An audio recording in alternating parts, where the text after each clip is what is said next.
in the comments now my link to click on. Have you got it?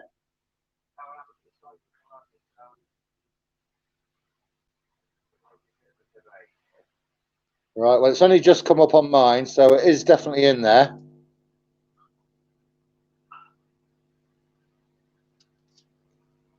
Let me go back to YouTube.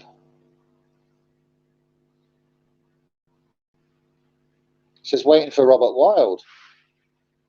Oh, come on.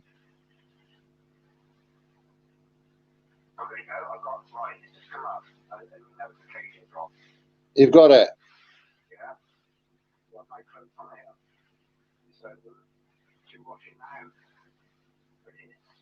Have you got me?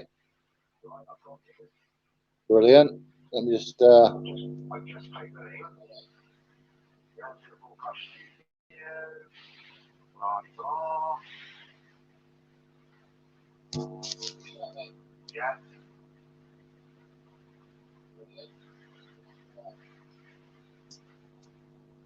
There's 4 watching already. Hi everybody, thank you for joining us. We're just trying to get Richard, a stonemason, not a Freemason, in on the oh, hang on, guess. Right, I'll click on you now, so you should come in.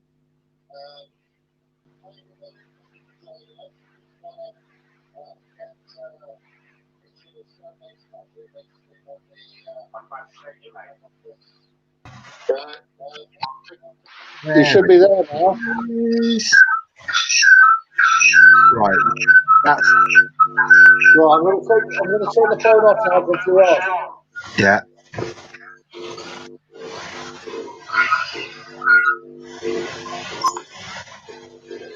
Hiya, Richard. Hello, Robert. How are you? This I'm jolly. good, thank you. Hi, Terry Right. T. Thank you. Thank you for joining us. Right. Right.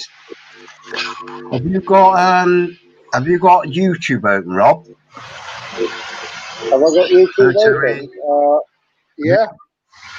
Yeah. Well, what you want to do is either turn the volume down on the on this broadcast because you're watching it on YouTube as well. One thing I discovered you can't.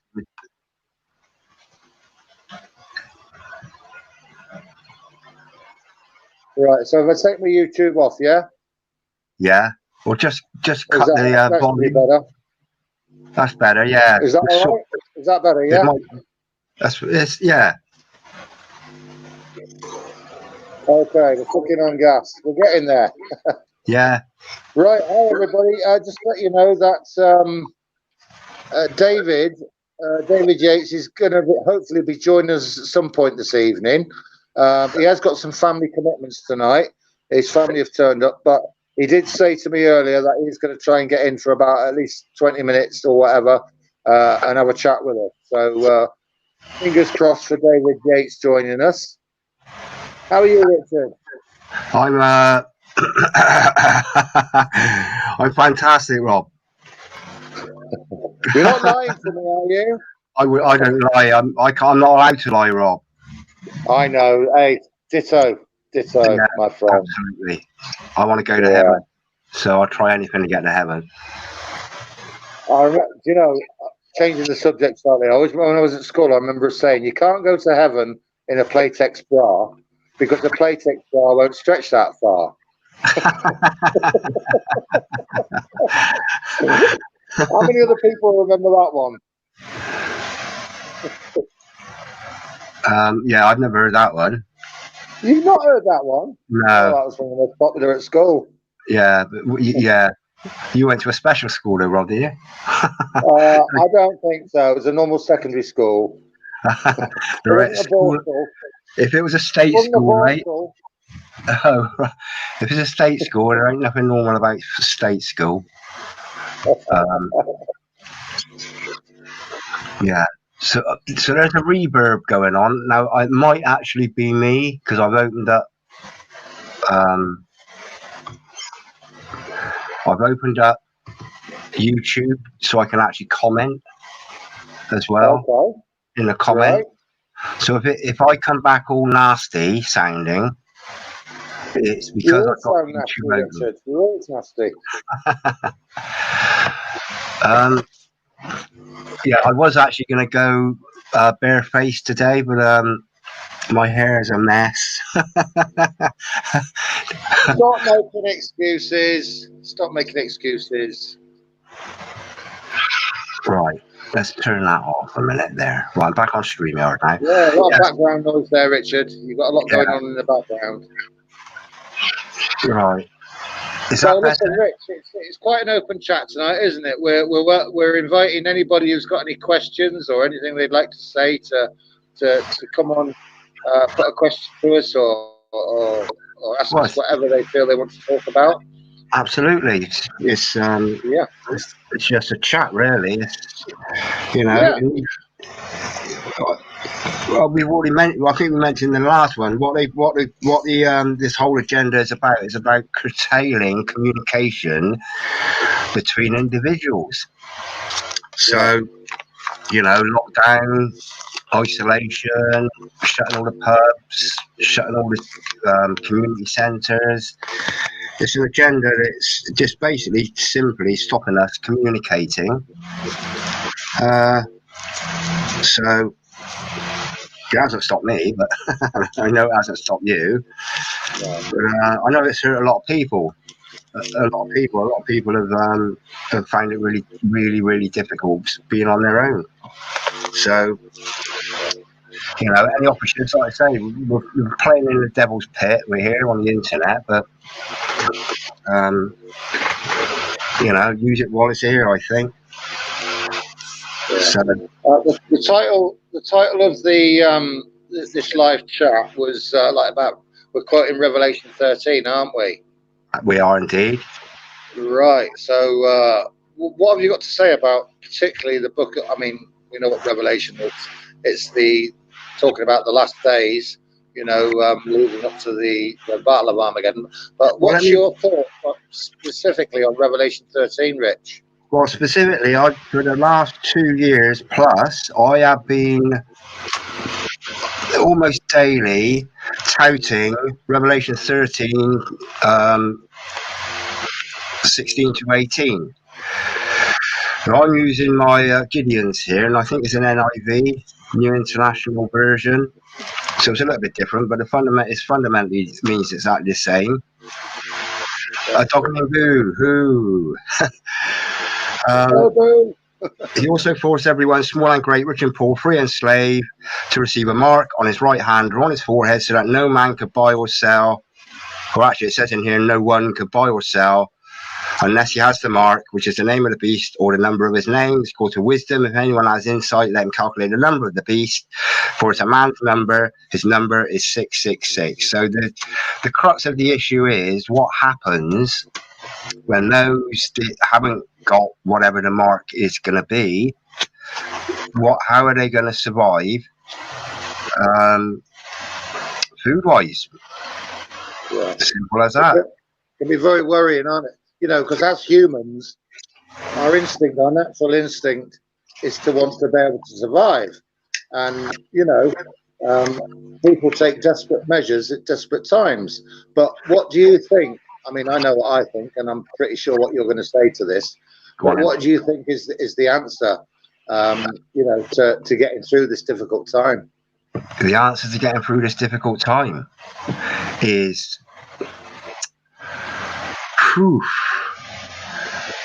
you put me on the spot here. That's not in the script, right? Well, put it this way. Rather than trying to sort it out personally and worry about it personally, which is a natural thing to worry. Yeah. Who should we be relying on? Listen, my life is in the hands of God. He will determine when I die. And that is as simple, it's fundamental as that, you know.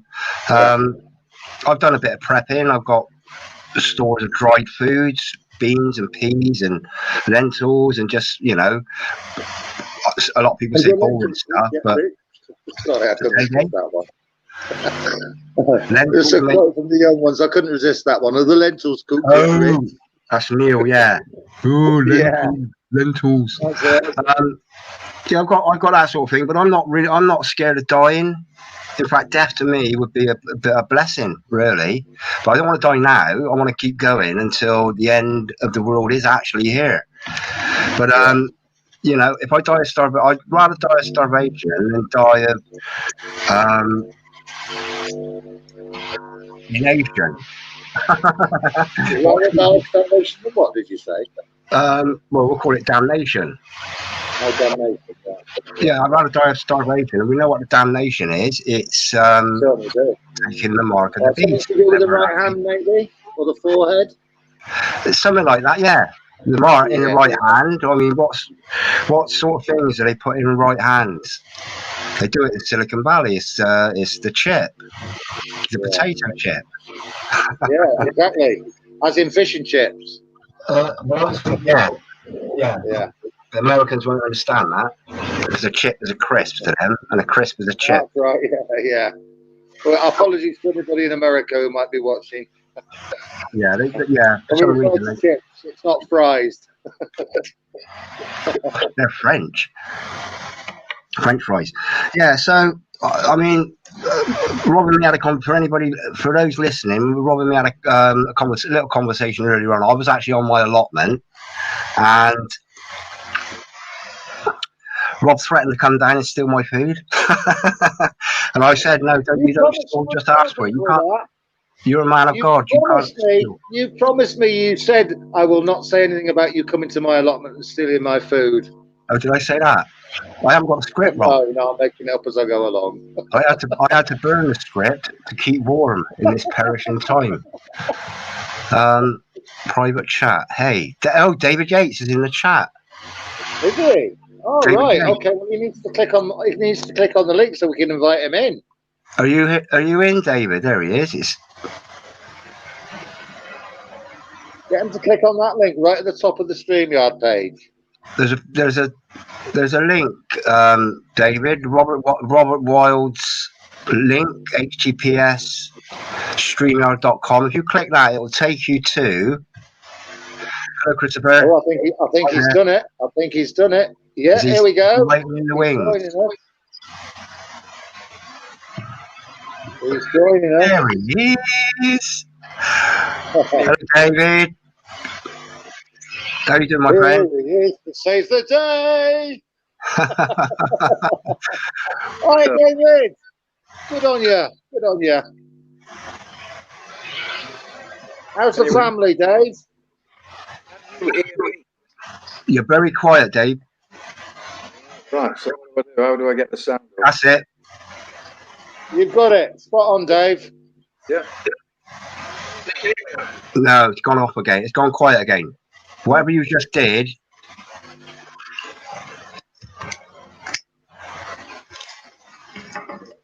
Right, but I don't have an external mic, see? Well, I haven't got an external mic. I'm relying on my computer mic, my laptop. It was just going up and down. Well, I don't know what to do. Yeah.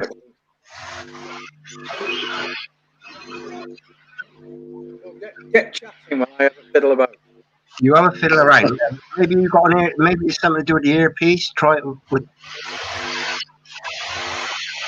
How's that? Well, I take out the computer, not your. Have you taken out the computer? Look how my name's spelled there. How do I change that? That's it. Anybody watching, okay? Anybody watching at this moment in time, we all are very new to this. We're all newbies, so please bear with us. We will get there. Won't we, Dave? Won't we, Rich? Yes, we will. We will. Right, what have I done there? What's up for discussion now then? Well, originally we had a topic between us. We were hoping to get our three heads together and come up with resolves rather than moaning and groaning. And it was the original one was our great reset and just say no. That was what we were hoping to do, which would have been Monday. Rob can't make Monday, but we're sort of more into debating or deliberating over resolves rather than directly attacking the issues. So it was our Great Reset and a well-known phrase, which was "just say no." The Great Regret. Good one. Good one. So at the moment we're talking about food, how people are going to feed themselves when they cannot buy or sell. So that's going to be. I don't know. A lot of people do a lot of prepping, and we know you famously prepped, David, but your preps ain't going to last forever. So yeah, well, I don't know. Dave's got about 5 years worth of prep, as far as I'm aware. Am I right, Dave? Yeah. What will come into play then? Because we're not told that we can't forage and we can't steal. So if it comes to it, I'll fucking steal what I can, and I will forage wherever I can. Well, foraging is good. There's probably more nutrition in forage food. Not swear, by the way. Yeah, that was a good start. And stealing, well, there's no need to steal, really. There's no need to steal. You know the difference between toadstools and mushrooms, don't you? Yeah. Yeah. Bit of an elf issue there. Yeah, so, I mean, stealing is not an option. He's only saying that, Dave, because I've already threatened to come down to his allotment and steal all his vegetables. I've already told him that. Yeah, well, I've already been down there, and there's not a lot to steal. Have you seen it, have you? Was it you, was it? No, that'd be telling. Well, there's somebody then with, well, he probably got no feet, because it was either a person with no feet walking on my newly tilled land. I use a pogo stick. Was it you? It was you. You've been there, haven't you? Yeah, You've been there. Yeah, I think we got badgers, so it looked like a badger or a massive cat. But this subject's not going to turn into sex next, is it? No, well, not unless you want to. But yeah, so it's options rather than stealing. Yeah. It's about building communities. It's about basically, fundamentally, it's about having to build communities and contacting communities and trustable communities. Now, I don't know what will the government do? They'll probably send in the army. But it's all this. It's just about the resolve of being able to feed ourselves and overcome the evil. So, when you were talking about Dave's prepping earlier, when I first got in contact with David, he taught me a lot, especially with survival tactics. And up until that point, me personally, I hadn't prepped anything. I hadn't, grown anything myself or got any tin stuff. I've got my own little side cupboard now where I'm gradually filling it up with tin stuff, and I'm trying to keep it recycled. So you've got to watch the dates on it. You know what I mean? I know they sit with tin food; it'll keep for many, many years after. But I have been building up my supplies, and I would encourage anybody to get tin food, whether it be tin vegetables, even the basics like beans, right? Oh, absolutely, tin food that can sustain you and give you protein. Well, the thing is, even if you buy the crappiest food going, you're going to be at an advantage longer than someone that didn't buy any of it. Even if you buy the crap, it's going to keep your life a little bit longer. Yeah. But here's the other thing. That's the food sorted out then. What about paying things like mortgages and rents and council tax and None of that will get paid. Well, and then so we end up on the streets. We end up homeless. It's all designed specifically to coerce us. On the government. The first thing I said was when all this kicked off 2 years ago. The first thing I said was I do not want to be queued up in lines in government queues to get a bowl of soup and a bread roll. I'd rather look after and maintain myself and sustain myself to the best of my ability. Yeah. And that's why I started prepping and getting some stuff in, and why I'm continuing to prep. All right, I don't want to be reliant on anybody else. I'm not saying that time might never come, but I don't want to have to succumb to the government's whims and say, right, we will feed you, but you've got to have. What are we going to do if they turn around and say, right, unless you've been jibby-jabbied, yeah, you get nothing. What are we going to do then? It could come to that. You see, they could use that as a weapon. You know what I mean? Oh, absolutely. Yes, it's coercion, isn't it? To take part in their society. But I'm just wondering how far they'll go actually to enforce it. Their society is not going to come about. Say that again. That I'll stake my life on it. The New World Order Society. It ain't coming. Our New World Order, not theirs. 100%. 100%. I totally agree. I've done all this prepping just in case, yeah. But I'm seeing beyond this shit. And once these depopulation numbers have taken place, I think it'll be a better time for us. Bonbon, hello. Bonbon, sweet. Am I talking a load of crap? No. This is it's predictable. There's no way they're going to bring this fucking New World Order about. It ain't happening. Right? It's all in the planning. They planned it all these years, 100 years, 40 years to try and implement it. Now they're rushing like fuck. It's going down, and we have to make sure. Where's that fucking phone? It's going down. Sorry for swearing. It's going down. It has to go down. It's gotten so ridiculous. It's got stupid. It got hilarious. Now it's getting tedious, and I'm sick of it. And it's coming to a conclusion. It has to do. Sorry. No. You that's what we want to hear. This is all these years of stress. All these years of stress. Yeah. Well, chill out, Dave, because honestly, I'm serious. Because you're not alone in the way you're thinking. I know that they won't implement it fully. People are waking up. Step in here and ask Dave a question. Dave, what's your thoughts on the Bible? One time talking about the Great Tribulation, 7 years of Great Tribulation. What do you think about that? Have you got any thoughts on that one? Well, we're in it. You think we're in it now? We're in tribulation now. Then we've got the abominations of desolations to get through. Yeah. They'll take place. I think we're in the tribulation now. Yeah. The Bible says about the tribulation period. The Bible is the script they're working from. They're using that as a script. Without doubt. It's the end times, the last book of the Bible, Revelation.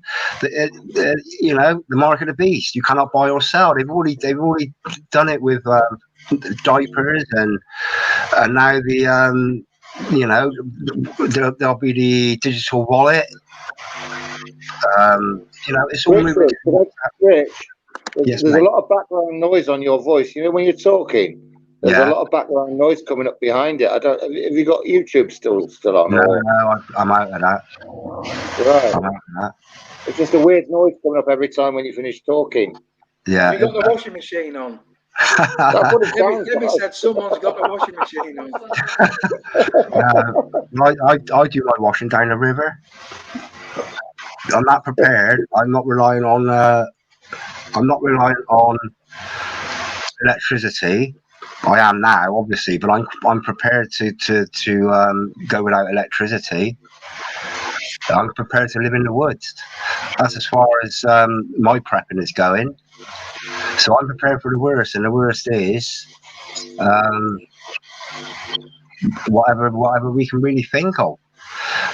But being homeless, I'm familiar with being homeless, so it's not a great hardship. In fact, there's more freedom in being homeless than there is in living in having a house as a home, just because of all the overheads of running a house. You're a slave to the system. Freedom is a non-existent unless you are free of the tax system and free of the burden of debts through all the amenities that we need: water, electricity, gas, council tax. So freedom is it doesn't actually exist in this shitty realm, just because the bankers have made sure of it. But remember, Klaus Schwab says we will have none of that and be happy soon. So yeah. I think you misquoted that. It's you will own nothing, and you will say, "What the fuck happened there?" I wasn't expecting that, but everybody knows it. Like, not the WWF, the WEF. The thing is, here he's directing that a certain mindset. Yeah, these people that have already queued up and succumbed to what they wanted them to succumb to. These people are following all these narratives. When these COVID lockdowns come, they're going to worship that religion. Yeah. So when they end up with nothing, they will be happy. I'm telling you, we're seeing people where we live here. There's 80 people in this village, and 72 of them are ill with what they are now saying is nothing more than a really bad flu doing the rounds. They've all been triple jabbed. Some of them have been in bed for 3 weeks solid. Yeah. You said that earlier on, didn't you? Jab on top of the pneumonia jab, on top of these 3 other jabs. And I'm not allowed to be angry about that. No. It's crazy. Hey, Dave, in line with what you just said there. These people who I'm talking about now are going to have nothing, and they're going to be so happy. I know it. I don't know how, but I can see it in my head. They're going to be very happy because they're happy now that they're all ill. And they're all waiting for these 2 more jabs that we've got in store for them. What you've just said there, my friend. What you've just said there. At my place of work, there's about 6 of us that haven't been jibby-jabbied, and those that have, especially those that have been tripled, they're all getting sick. They're either feeling weak or coming down with colds or feeling, stomach problems, all sorts 5% of your immunity per week you lose when you've had these booster jabs. Wow. Yeah, up to 5% a week. Yeah. So we're looking at about 20. We had a guy come the other week. He filled the gas tank in the ground. Yeah, we have a gas tank buried in the ground. He came and he said to us, "Hey, I never talk about any of this. I always leave it to them." And he came in the house. We gave him a cup of tea and he said, "Hey, you'll never guess what? There's 15 drivers off. They've all tested positive for something that's not making the mill." Well, he couldn't come to our house for nearly 6 weeks with the gas because there's a backlog of drivers. Wow. 15 drivers off from Ellesmere Port on the rounds that he does. Just 15 drivers. Yeah. 17, Debbie's correct. 17. Right, sorry, there's out of 17 drivers, 15 of them are off. Yeah. Yeah. Hello, Debbie. Debbie, Rob says hello. Debbie. Lovely to hear you. She said, "Hi, Debbie." Hello, Rob. Was that Peabody? God bless you. Where's Peabody? Is he there? I'll get him for you, yeah. Go and get him. Hello there, how are you? Sat over there somewhere.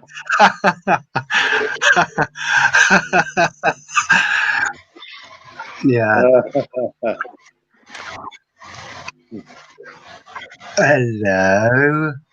Oh, bless. Oh. Look at that. Oh, I love dogs. Oh. I can't pick the other one up. He's too heavy. Hey, I'm doing well here. I'm not swearing. Yeah. Hey, Dave, I'm impressed.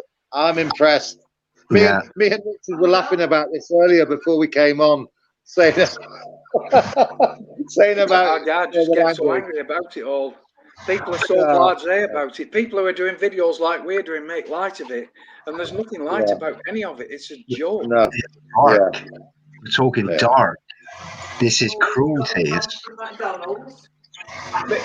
Me and Debbie are closer than anyone, right? And it's just destroyed our way of living because it's 24 hours a day. She wakes up in the middle of the night worrying and thinking about all this shit, and I'm the same. There's no escape from it. When we go to work, there's no escape. It's just there's got to be something we can do now to put a stop to this. Well, it's got to burn itself out. I know how many people on the bus this morning on the way to work. More than half the people still wearing masks, and customer-wise, at work, there was actually more customers coming in wearing masks than there were before they said it was not necessary. It was unbelievable, unbelievable. What is wrong with people? Our doctor has no idea about the VAERS reporting system, no idea about the yellow card system, no idea what's in the masks or anything. Not a clue. That's a doctor. I've got no brain whatsoever, me, and I can work it out. Yeah. Yeah. Well, I didn't want to out the other. Yeah, I was due to have a lung test, okay, and I had to have a Schwab, a Klaus Schwab, 3 days before I was due this lung test, okay, and I phoned up the consultant and said, listen, I'm not having a swab. Firstly, it's a drive-through. It's a drive-through outdoors swab centre. And I said, first, I'm not having a medical procedure done in a car park. Secondly, I don't drive. How am I meant to get there? She said, oh, well, can you catch a bus? I said, no, they're not going to drive through a COVID testing centre in a bus just for me. So I said, and on top of it all, I'm not going to have it. But this is what I said to the consultant. I said, so what happens in the meantime between the 3 days of me getting a swab and then me having to blow in this lung machine? And she said, well, we've wondered that as well. It doesn't make sense. It's illogical. The whole scenario is illogical. And I think I actually recorded that conversation. And I've got all the paperwork. I've been refused medical treatment by the NHS because I don't want something shoved up my nose. And I've only got half a nose as it is. So I was reading today in the Metro, somebody got refused heart transplant treatment simply because they weren't jibby jabbied. Yeah, and that's scandalous. Me personally, right? All my life, I've worked and I've paid national insurance contributions and taxes, right? And I've only ever been in hospital once, and that was as an outpatient. And it's scandalous that they can differentiate and separate people who should be entitled to treatment and those that shouldn't. You know what I mean? That is absolutely scandalous. I couldn't believe it. They refused him a heart transplant simply because he wasn't, triple jibby jabbied. Yeah. Unbelievable. This is the thing now. This is why I say my life is in the hands of God now. I will not go to the doctors. I won't go to the hospital. For one reason, what I don't want is I don't want to be knocked out. What on earth? I'm always reminded of the Nazis and their experiments. But what we've now got is we've got blood. We've got the blood transfusion service supply that's going to be tainted with all this shit. So the whole system is defunct. It's totally useless to people like you and me. So, stop it. Stop the NHS. What do you guys think is going to happen with the NHS? Do you think it's just going to deteriorate more and more, or do you think they're going to get their head around it? Yeah, I know. Already happened. It's been on the decline for 20 odd years. Yeah, it's over. Yeah. And but how bad can it get? How bad can it get? If you look on Dun & Bradstreet, the fucker's already floated anyway. It's just not trading. Go on Dun & Bradstreet. Type in NHS Dun & Bradstreet. The police. It's all corporate, all of it. Yeah, they've just got to collapse it now and then bring in the private investors to buy it up for what 50p like they normally do. Yeah. Bill Gates will buy it. He's just bought half of That's all the land. He's just bought half the outback. In the worst legal indictment ever. It's this disgrace. Which country is this, Dave? The Aborigines. Is that right? Oh yeah. He's bought the I can't remember. I'd have to find the story now, but it encompasses Uluru, you know, Ayers Rock and all the rest of it there. Yeah. It's bought vast tracts of it up, and there's been court cases and all sorts. Wow.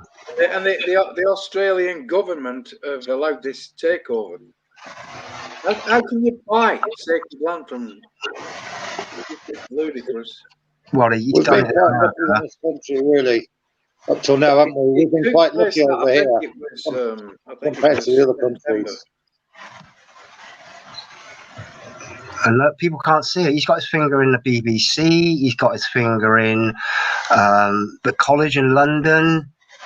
He's pumped millions and millions and millions and millions of pounds into Britain and this agenda, along with everything else. I'd like him to come and try and get his finger in me. That could get. I don't mean that. Yeah. Dave, he might take you up on that one. That might get you a strike, that, Rob. That comment. Yeah, we've got to be careful what we're saying here, haven't we? Well, not really. You say, yeah, to a degree, but it's not debunkable. It's if it's factual. It's fact checkerable. Well, fact checkers are. Fact checkers, yeah, that's a joke and a half, isn't it? In November, it was proven in a court in America that fact checkers is nothing more than opinion. Yeah. And you can Google that. You can fact check that. That's fact. And yet these people, whoever they are still doing this agenda. They're still fact checking everybody. Fact checking everybody. Targeting those of us who are telling the truth. They're not fact checking people who are telling fibs, are they? No. They're not fact checking the porn peddlers. They're not fact checking the kiddie fiddlers who are doing all that stuff they do on the internet. Yeah. Could you tell the truth about an agenda? I've just tried to publish a chapter in a book. It took me 3 weeks. I had to take it out and finish. Yeah. Amazon, everybody hates Amazon. I hate using Amazon, but they're the only publishers and printers who allow me to do what I do, And they refused me for 3 weeks solid to publish documents on the Rothschilds. Yeah. And I had to take that 26-page chapter out of the book. I can talk about COVID. I can talk about PCR tests. I can talk about everything and publish Dr. Robert Malone's papers and everybody's in the books. Robert Kennedy Jr., John Rappaport's, all of them. Rainer Fulmich. But I dare not mention them. I dare not mention the elites. Yeah. And I held out for 3 weeks, and in the finish, we just took it off. We just took that chapter out and replaced it. Yeah, it's just they're checking as it suits, aren't they? Well, it's they're part of the system. Fact checkers, Snopes, their own. It's all part of the same system. You know. And fact checkers is funded by people like Facebook in an offshore account somewhere in Africa, I think it is. Yeah. I've got the paperwork on that somewhere. Yeah, there was a court case early in 2020 that proved, and Zuckerberg just sat in court laughing about it when it was proven that he was funding millions into this offshore account. He was saying Facebook had no joinder with fact checkers, and then in court it was proven he was funding it, and he just sat in court laughing. And to this date now, nothing's been done. Yeah, we will win this. Determination, if nothing else. You cannot come between the truth. Me and Richard were talking about this earlier about history and our story and how the the work that you have put into your books and how you've told the truth and put it out there for the public to see. Me and Richard both admire you so 100%. much for the work that you have done, and we praise you for that, Dave. Yeah, I would call you Truther Laureate. Here's another one. I've just uploaded another one for Amazon's approval, and it'll get approved. They'll review it tonight. Yeah, tomorrow morning it will be on Amazon for cost again, and it's called. And the title is an old saying, really. Realize, realize, realize. Yeah. Yeah. Realize, realize. Yeah. And again, this is just a continuation. As this truth comes in, as Robert Kennedy's office sends it me, John Rappaport sends it, from Rhino Fulmich, whoever sends it, you know, Mark Sexton's information, I get permission to publish it all. And very little of it is my work, other than the dedication in getting it together, collating it all, a little tiny bit of editing and putting it out. It has to survive. Even if we don't learn from it now, people of the future are going to do. Definitely, I'm going to make sure they do. Yeah. Because my kids, my grandkids are their offspring are the future.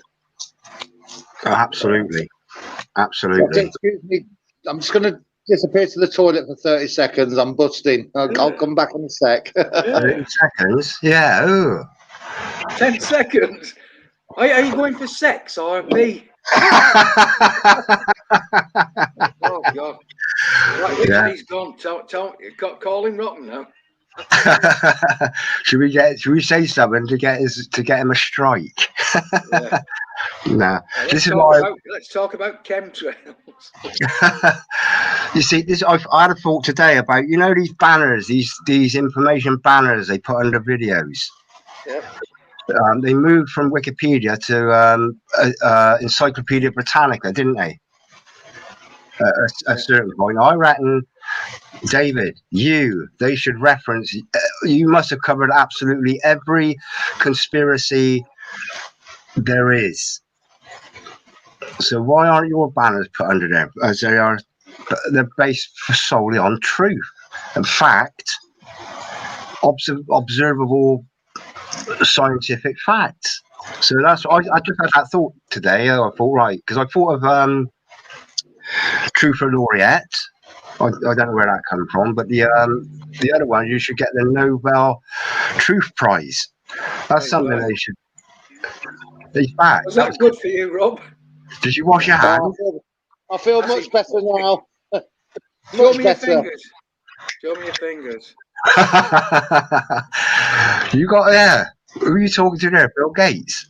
Debbie, have you got some tissue down there? Stop speed on his fingers. Yeah, so Deborah Roll. Hi, Deborah. Hi, Debbie. Did I see Foxy in earlier on? Foxy likes a chat. Yeah, Foxy was in earlier. I don't know where he is now. There's a lot of. I'm going to delete some of these comments, Dave, because some of them have been a little bit. I give him a wave, Deb. Just bear with me. Rob, Debbie's waving at you, Rob. What did David say then? Debbie's giving you a wave. Debbie. Hi, Debbie. We're all just so grateful for everything both you and David do. Yeah. You know. Yeah. We're just so grateful. It's, you know, it's beyond. I thought this today as well, and somebody told me this over 20 years ago. It sort of set me up really. A boy becomes a man when he can do the work of a man. And what is the role of a man? It's to protect the children. That is the fundamental role of the man. I don't care what any of these new age women say. All right, some of them could probably knock me from here to kingdom come, but you know, that is the fundamental purpose of a man, and that's what you're actually. I'm not calling Debbie a man, by the way. You know, that was a joke. Just in case you got the wrong idea, but yeah, that, you know, protecting the children is fundamentally what we should be doing. So, and I had a video taken down after a year of it being up, and this was because of fact checkers. I quoted fact checkers now I exposed the fact checkers. I think it was it wasn't Snopes, it wasn't Snopes actually, and the links to something, but it was about the Poppy doll, and they had a button between the crotch in this Poppy doll. It was sort of like grooming children. When this button between the crotch was pressed, this little dolly gave out a giggle. So, you know, I thought it grieves me because primarily, I mean, my number 2 interest is helping the homeless. There shouldn't be homeless people, but my number 1 has been for donkey's years, has been fighting against paedophilia, and it was the thing that woke me up. Was there was a chap called Mickey Summers. He passed away not so long back. But at the age of 12, he was taken into the care system, British care system, state-funded care system, and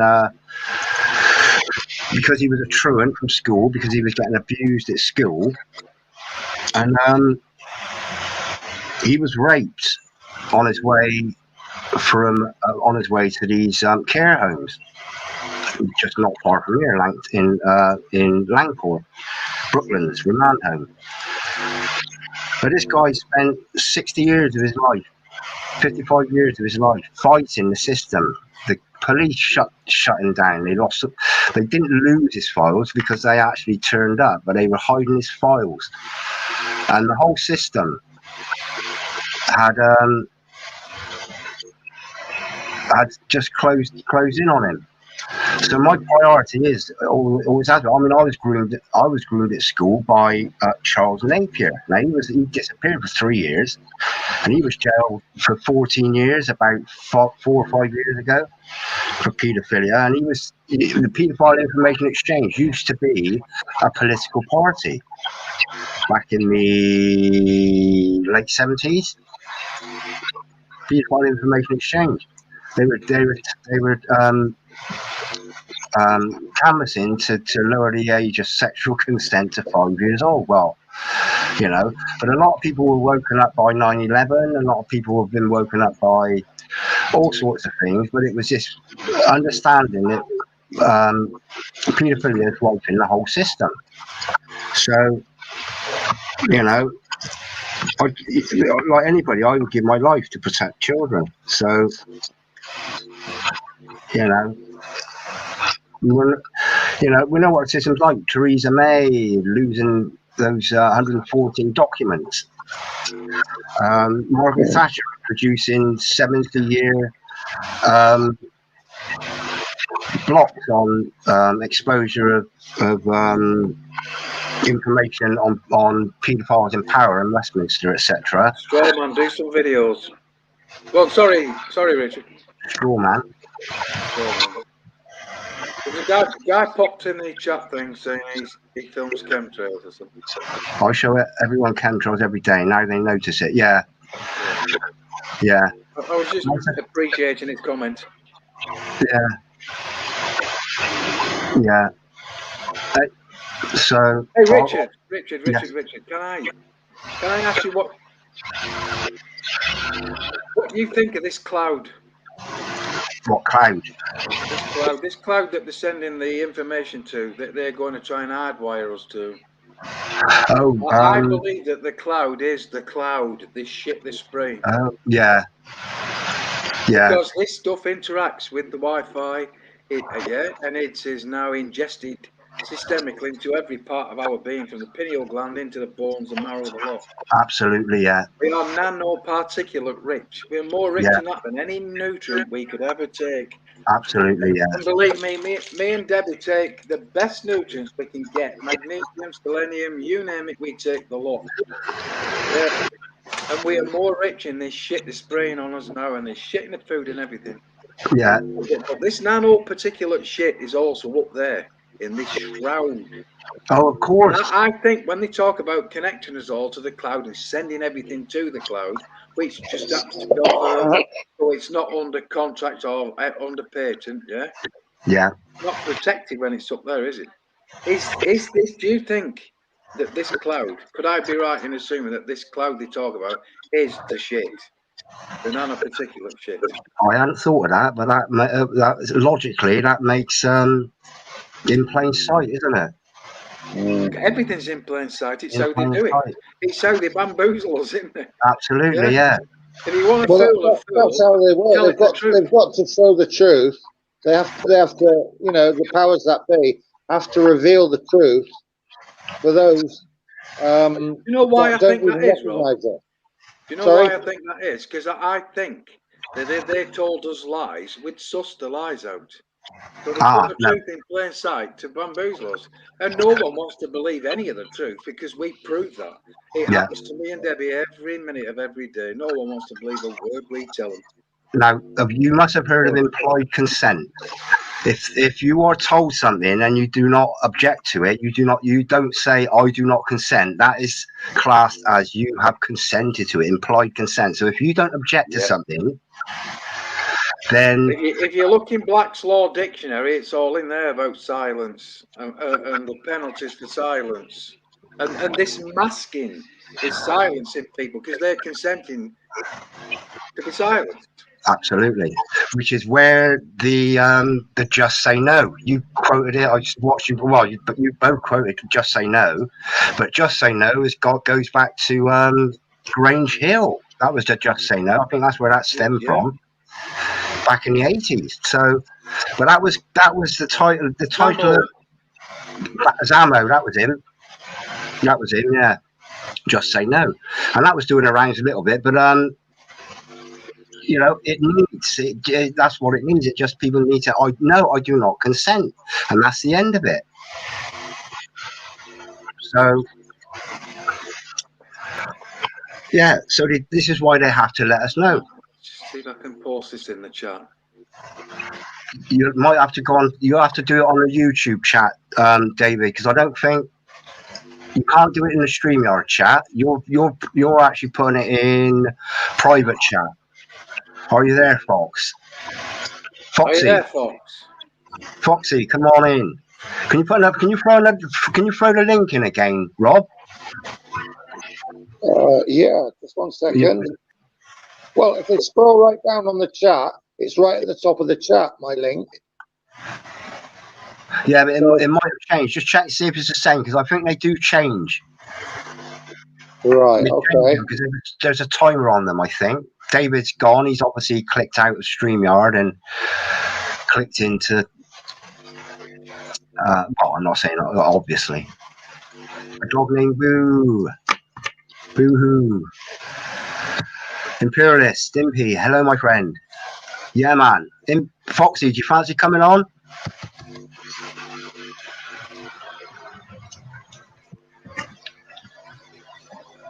Going back to the David has a channel. Yeah, it's David Albert Yates UK.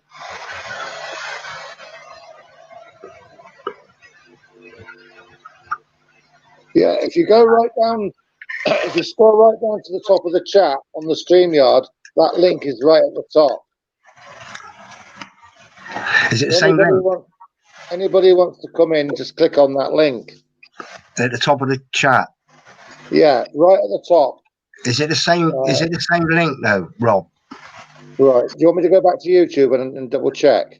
No, go back to yeah, you need to check whether the StreamYard links. I think they expire after a certain time. Okay, let me just go back to YouTube then.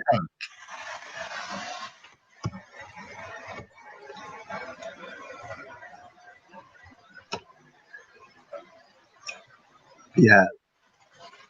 Strawman, possibly summer placebos.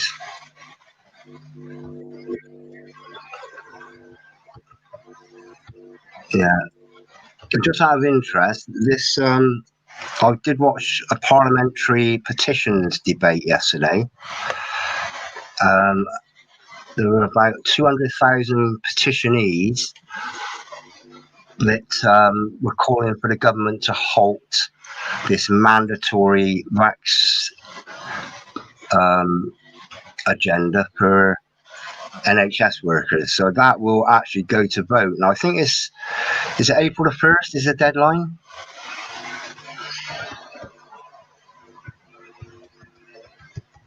So, but this is the thing. Yeah, that's the same. It's at the top.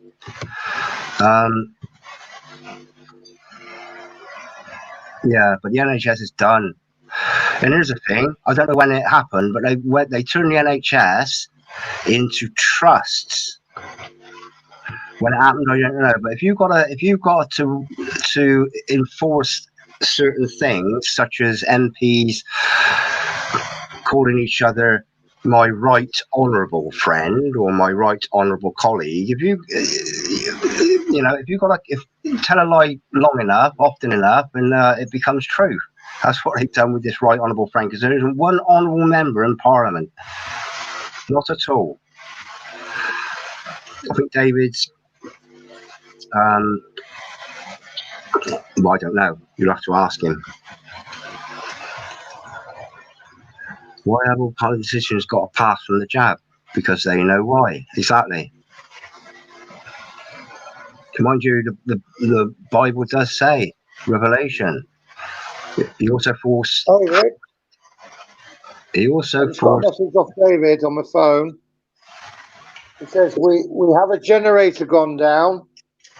As soon as it's back on, I will pop back in again. Oh, that's good. They're bad. Yeah. Okay. No, it's mixed, isn't it? It's a mixed reaction. Your National Insurance Trust. I'm in the process of getting all my monies back from bills of exchange and all. Do you want to come on and talk about it, Strawman? Enlighten us.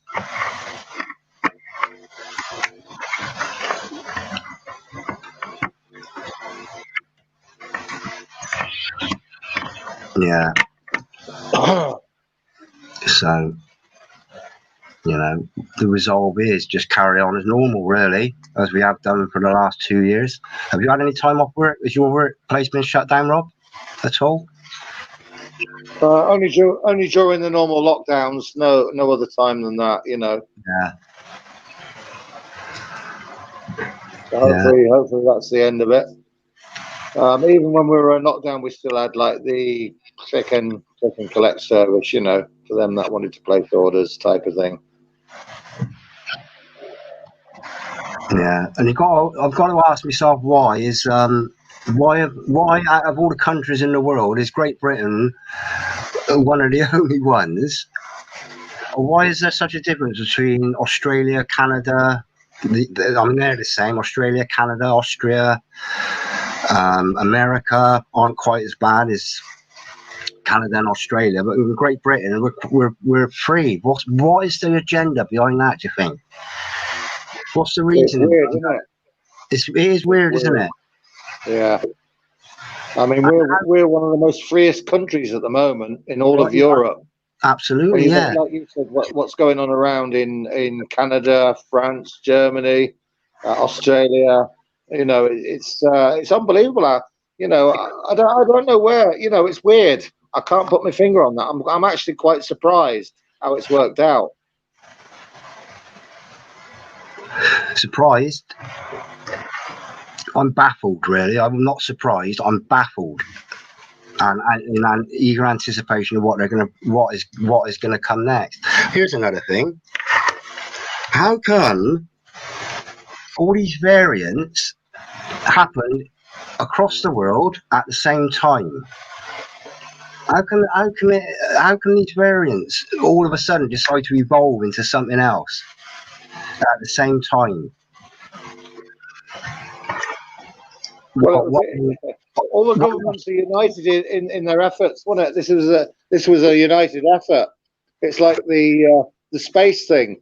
People say, well, NASA wouldn't lie. They wouldn't lie about that because other countries have put probes and things on the moon and landed here and there and gone here and there. But what you've got to remember is that all these governments are in it together.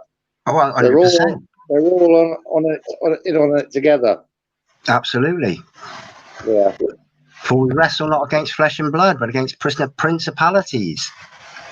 wickedness in high places, and you know, basically they obviously now in a position. Bearing in mind they've taken over Iraq, Iran, Afghanistan, all Syria, the Far East, the Middle East, all these non-dollar countries have now been conquered. So that was the last. That is going to be the straw that has broke our back, really. Yeah. And you need everybody in. You know, you need the leaders of every single country in the world. North Korea, that's another one. Look, as soon as there were only 5 of them about 10, 15 years ago.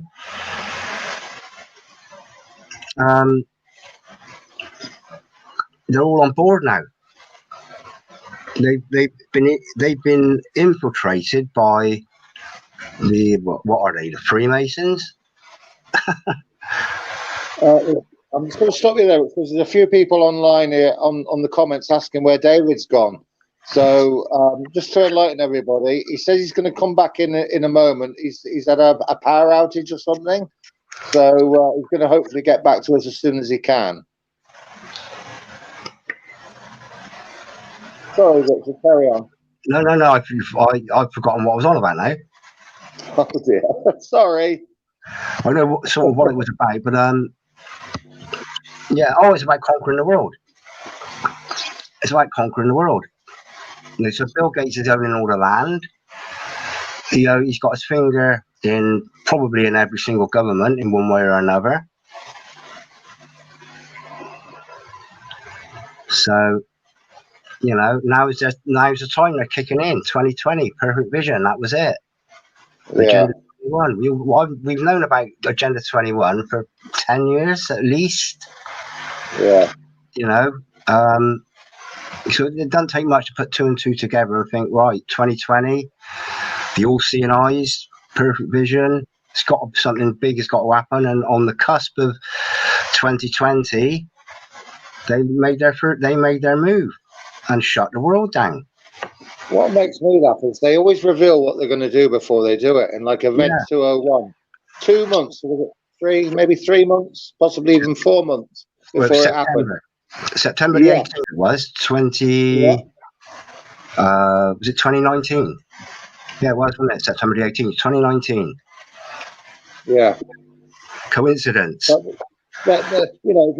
They said this. In the event of this happening, this is how we might try and handle it. Isn't it strange how just a few months down the line it happened for real? You know, unbelievable. Here's another thing as well. I've been watching quite a few parliamentary debates, and they mention a lot the next demic, the next planned demic. So there's obviously something. There's no such thing as coincidence, only the illusion of coincidence. Yeah. So it's very clever. I'll give them that, but it's only as clever as those that they fool. It's not as clever as those who can actually work it out. Strawman's just made a good comment there. Last year they did a rerun of a financial crash. Get ready for it. Well, we know what's going to happen. Absolutely, They're going to make way for the new world order and the one world currency. That's what they're aiming for. That's it. It's crash the economy. Crash the. I don't like using the word global, but that's what they call it. Crash the global economy. Crash global commerce. Crash jobs. Which they've done. They totally decimated the independent industries in favour of, like the big giants, the Amazons, the Walmarts, just the big corporations. There's something called Apollo Global Management that buy up failed businesses and buy out small businesses. Like Monsanto started, I think in a year they bought up 15,000 seed companies. Monsanto, they don't continue these little seed businesses; they just shut them down. Yeah. So they've got the monopoly on That's basically how they've worked it. They bought everybody out. Same with Bill Gates. You know, they'll buy businesses out, and you know, put them out of business, shut them down. Not just buy business now, but invest in other businesses like McDonald's and Burger King to get their plant-based burgers in. Yeah. And we all know. Some of you might have seen my video I did about, and no, this is no disrespect to you, Richard, because I know you're vegetarian. Yeah, right? I'm vegan I actually. But it just really frustrated me when I was looking through the paper. Every page, every supermarket you could think of was advertising plant-based food, and it just got too much for me. Yeah, and they've shut the meat market down. Yeah, that was right back in the very beginning. They were in America. They were shutting down these massive plants, meat, animal processing plants, and then all of a sudden, bird flu arrived, avian flu, that shut down the chicken market and the edible bird market. We're heading to Soylent Green. Soylent Green. You know, it's people. Well, what are they going to do with all these people? They're going to disappear off Earth. You know, that's a classic predictive programming movie. Yeah. They're talking about lab-grown meat. So your bacon, Rob. Oh, there's another one that I come across. I don't know whether it's fake or not, but it's feasible. You can have celebrity meat. They grow meat from celebrity cells. Have you heard of that one? I've not heard of that one. Yeah, celebrity meat. I've heard of celebrity farts in a jar that you can buy. You know. Oh, yeah, celebrity farts in a jar. They fart in a jar, I've seen it, and you can buy it. I mean, you know. Yeah, have you not heard of that? No. It's a fact, my friend. Is that a fact? I'm going to use Snopes and unbelievable. Unbelievable. Anybody wants to buy my parts of the oil mark, I'll give them out for free. Me, I'm not bothered. Yeah. I caught you earlier on, Rob. Here's Strawman. It's John Lewis. Now, I heard John Lewis mentioned. Are they refused to mandate the passport? Amen. A dog named Boo. Amen, indeed. That's what we were actually originally alluding to, was how are we going to survive when we cannot buy or sell unless we have the mark. So we're sort of looking at how God is going to provide for us. We got a few bits of scripture here.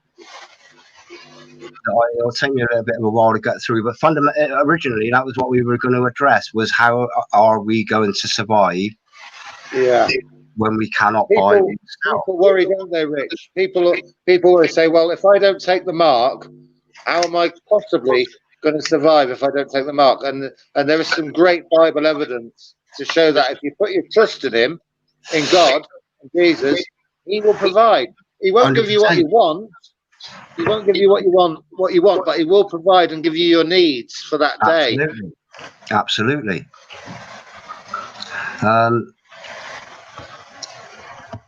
I was going to actually go through these bits of scripture, but yeah, go on, Rich. Go ahead. Quote the scripture.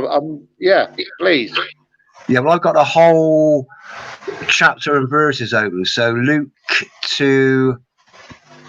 I got to pick it out. I'm not fluent, so it was Luke 2. Arg.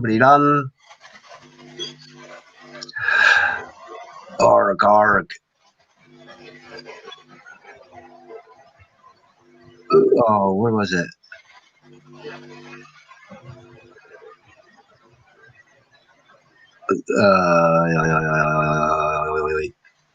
I bet you can hear me, can't you? Oh, here we go. This is Luke 12.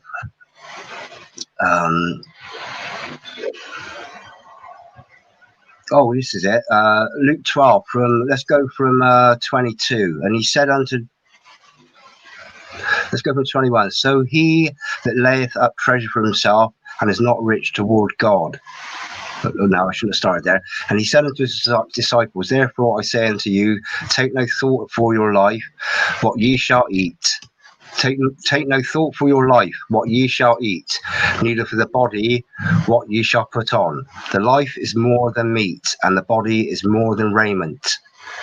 Consider the ravens, for they neither sow nor reap, which neither have storehouse nor barn, and God feedeth them. How much more are ye better than the fowls?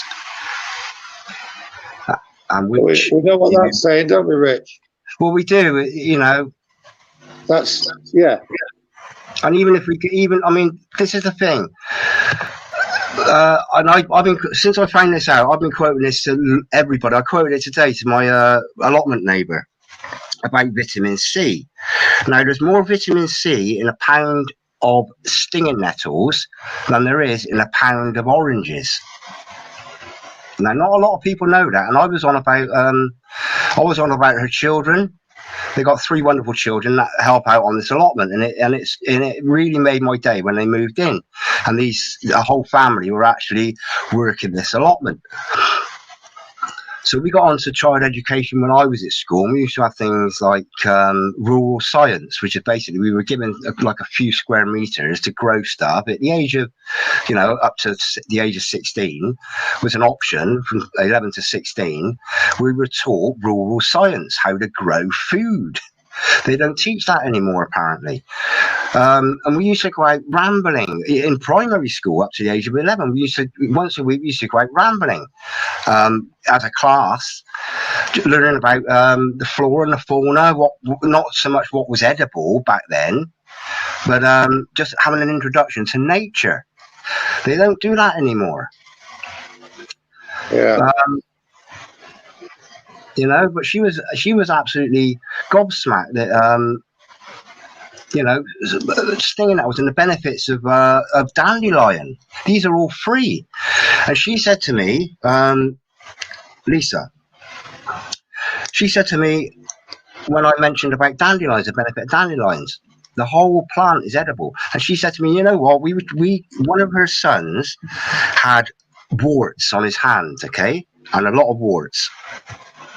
She said the doctors tried everything to get rid of them, and at the end, she did her own research and come up with the white sap that is in dandelions actually removes warts. And she said within like 5 days or 7 days, this treatment removed her child's warts. So she'd said along the lines of to the doctor, you know, why, you know, just sort of basically questioning the doctor, why don't you recommend these things? Well, there isn't an answer that they can give, because basically the NHS is peddling big pharma. You might get a strike for that, but it's true. It's true. They've outlawed herbal remedies. If you said dandelion sap can remove warts, you might end up, because you're not a medical practitioner with a qualification from their source, the source of the elites, the inbreds, you know, you're a witch if you're relying on herbs. And it's, you know, it's in Genesis 1, it tells us everything is provided for us, and we didn't even need meat until they ate the apple or they ate the fruit. Everything coexisted together. So why have they outlawed it? And you look at things like Roundup, they still sell Roundup in Tesco's. They still sell Roundup in B&Q. Everybody knows it. Have the bearing gone in Richard's washing machine? I haven't got, well, you know, I rarely use my washing machine. Like I say, I go down the river and do mine. I don't know what's out of my sound. I can't hear it. Yeah, I've lost my train of thought now. But there's Roundup. But this is the thing. This is what Roundup this is what Roundup promotes. It's weed killer as killing, and it's the dandelion. The dandelion is free, and it's one of the most beneficial plants that is on this earth. The dandelion, you can make tea out of the flower, you can eat the stem, it cures warts, you can eat the leaves. And I picked some today, I dug some up today, dandelion root. I dry it out, grind it up, boil it, and during the war it was used as a substitute for coffee.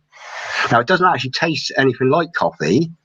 There's an alternative to water, and then again it's got health benefits. Everything about the dandelion is healthy. And and I mentioned this today to Lisa.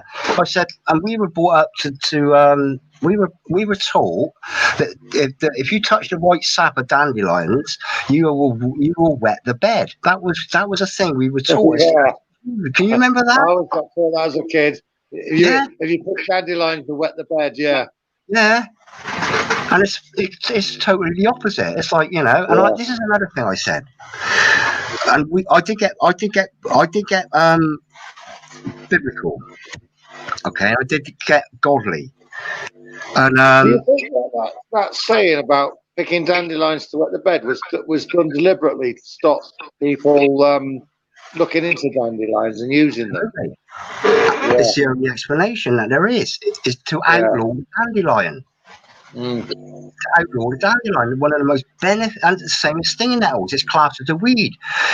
You know, I've got a patch that I nurture on my allotment. Firstly, it attracts ladybirds, love it. Secondly, you've got dandelion and burdock pop.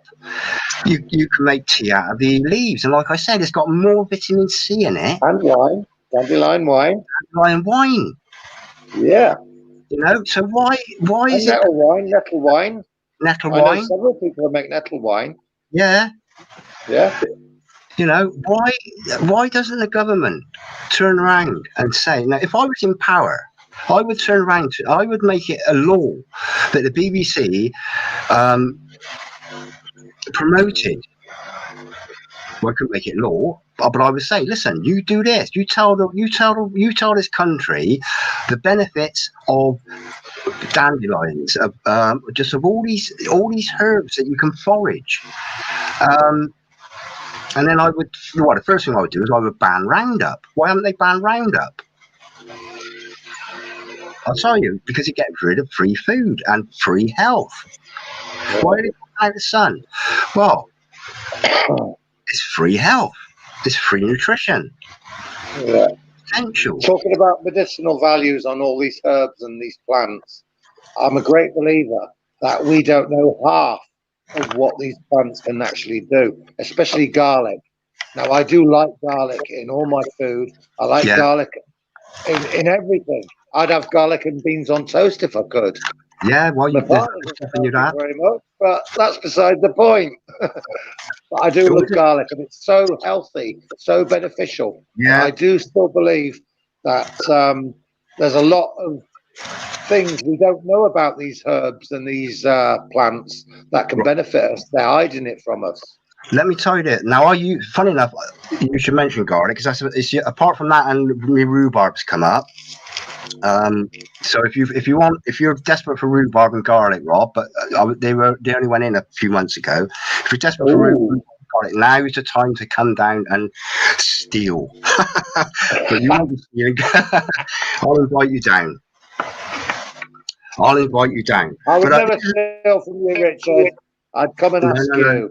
I know you would give willingly. You're invited to come and out yourself if you can get past the Doberman. Now, this is what I shared today. Now, my neighbour plot holder has got the disease. Okay, and I said, what symptoms has he got? How is he? Is he all right? Is he in hospital? Is he dead? She said, no, all he's got is a runny nose and a bit of a cough. I said, well, that sounds to me like your bog standard. Okay, But I said, so I was going through all these things. Like, this is what prompted me to talk about stinging nettles and dandelions, vitamin C, because we got into that. But I came across something a little while back, there's YouTube videos on it. It's about honey and garlic. Now, what you do is you put your cloves of garlic in honey and let it ferment. Now, fermented food, the health benefits of fermented food over raw food is immense. But if you put garlic in honey and let it ferment, it sort of liquidizes the honey. It doesn't actually taste of garlic, apparently, and the health benefits are, I can't quote off tap, but I would say research honey and garlic, garlic infused honey. Right. Well, I'm going to tell you something about honey, Rich. Right. Go on, then. About 15 years ago, I actually got cellulitis. Now, I don't know if you've heard of that. I've heard of it. I don't know what it is. Have you heard of it? Is it anything to do with 5G?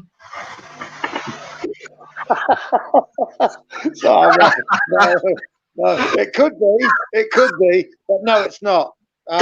What it is, it's a flesh-eating disease, and it eats away right at your flesh.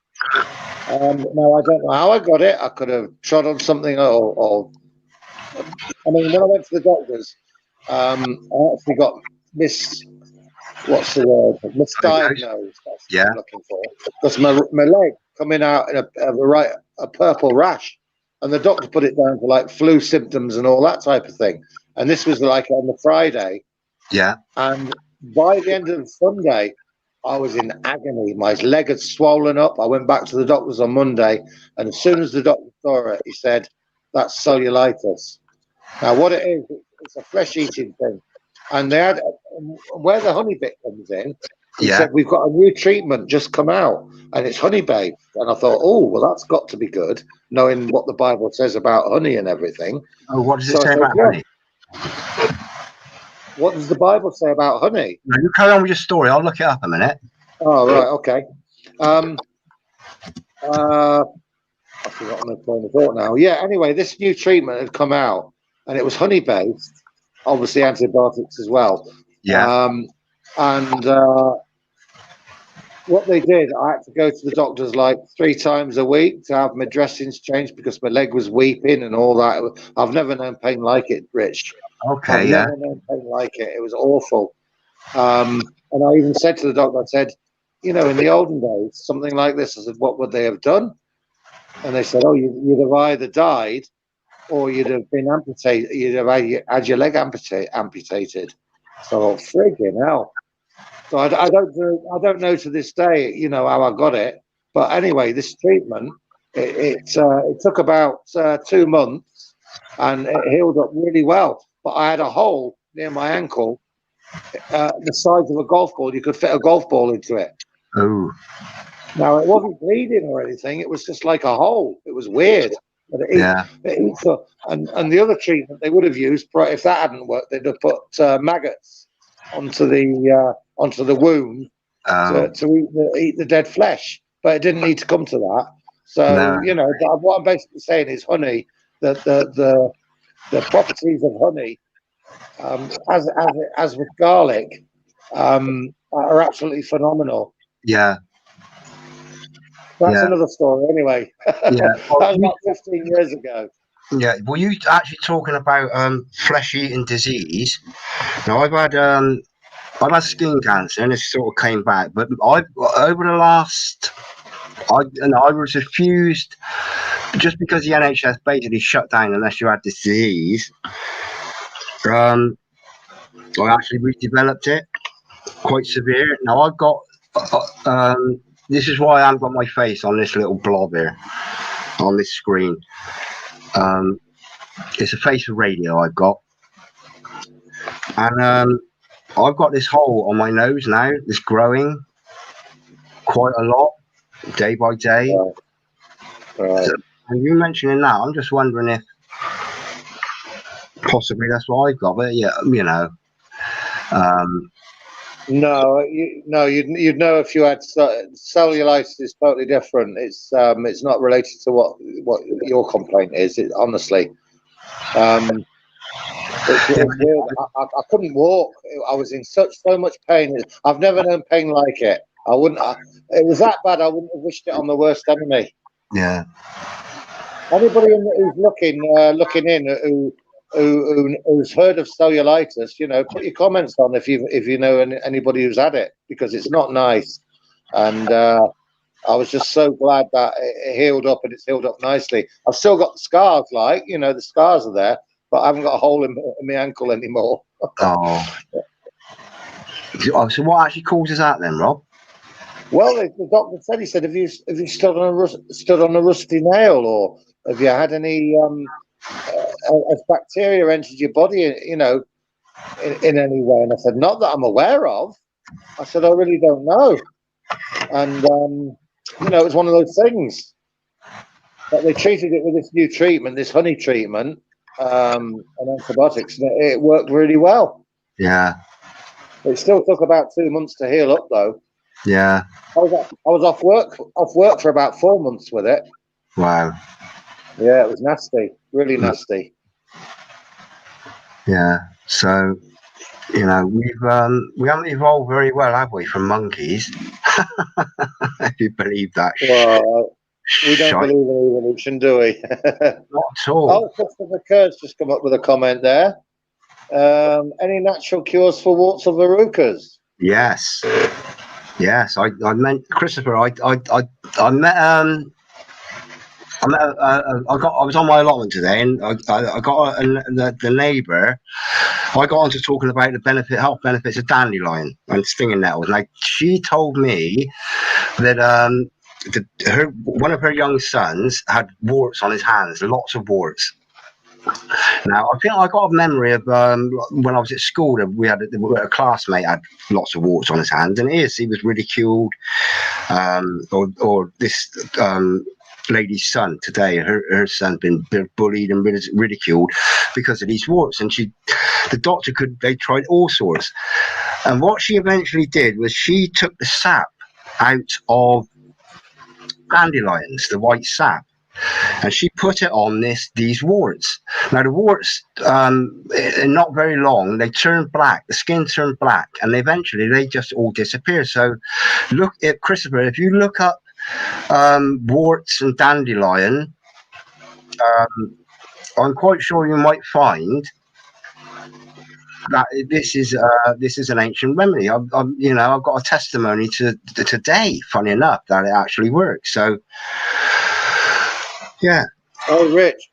Yes, mate. I've got a cure for what that. On my finger, that one there, right? Yeah. I had a really big wart on my finger. And it was when I was a kid. I was about, 13, 14-year-old. And I was playing bar football. You know the bar football game? Yeah, yeah. And the way you twist the handles. And I spun this handle around, and I knocked the head off the wart. Ooh. And my finger bled profusely. But I tell you what, the wart never came back. No.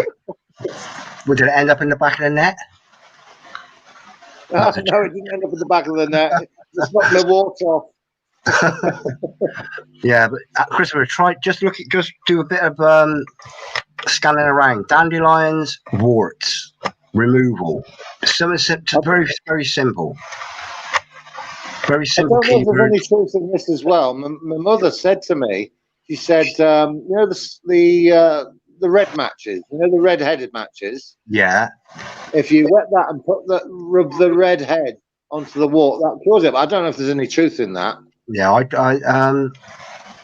I'd stick with dandelions. I tried dandelions first. I had a testimony today that said it removed the warts from her boy's hand, and this is after the NHS had a dig at them.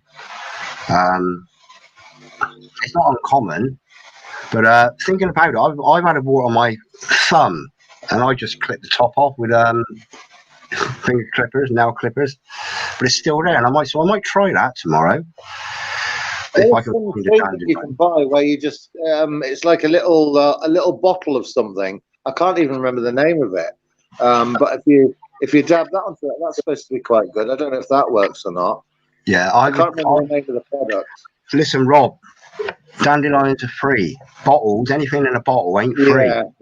Here's another word though: duct tape. If you put duct tape over a wart, there's something in the duct tape that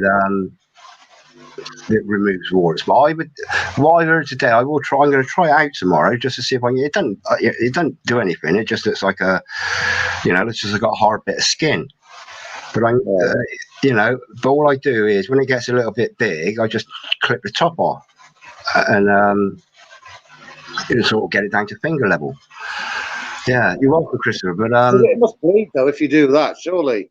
No, it's like sort of like dead skin. I don't dig it out. Right. I've had it for donkey's years. Donkey's years.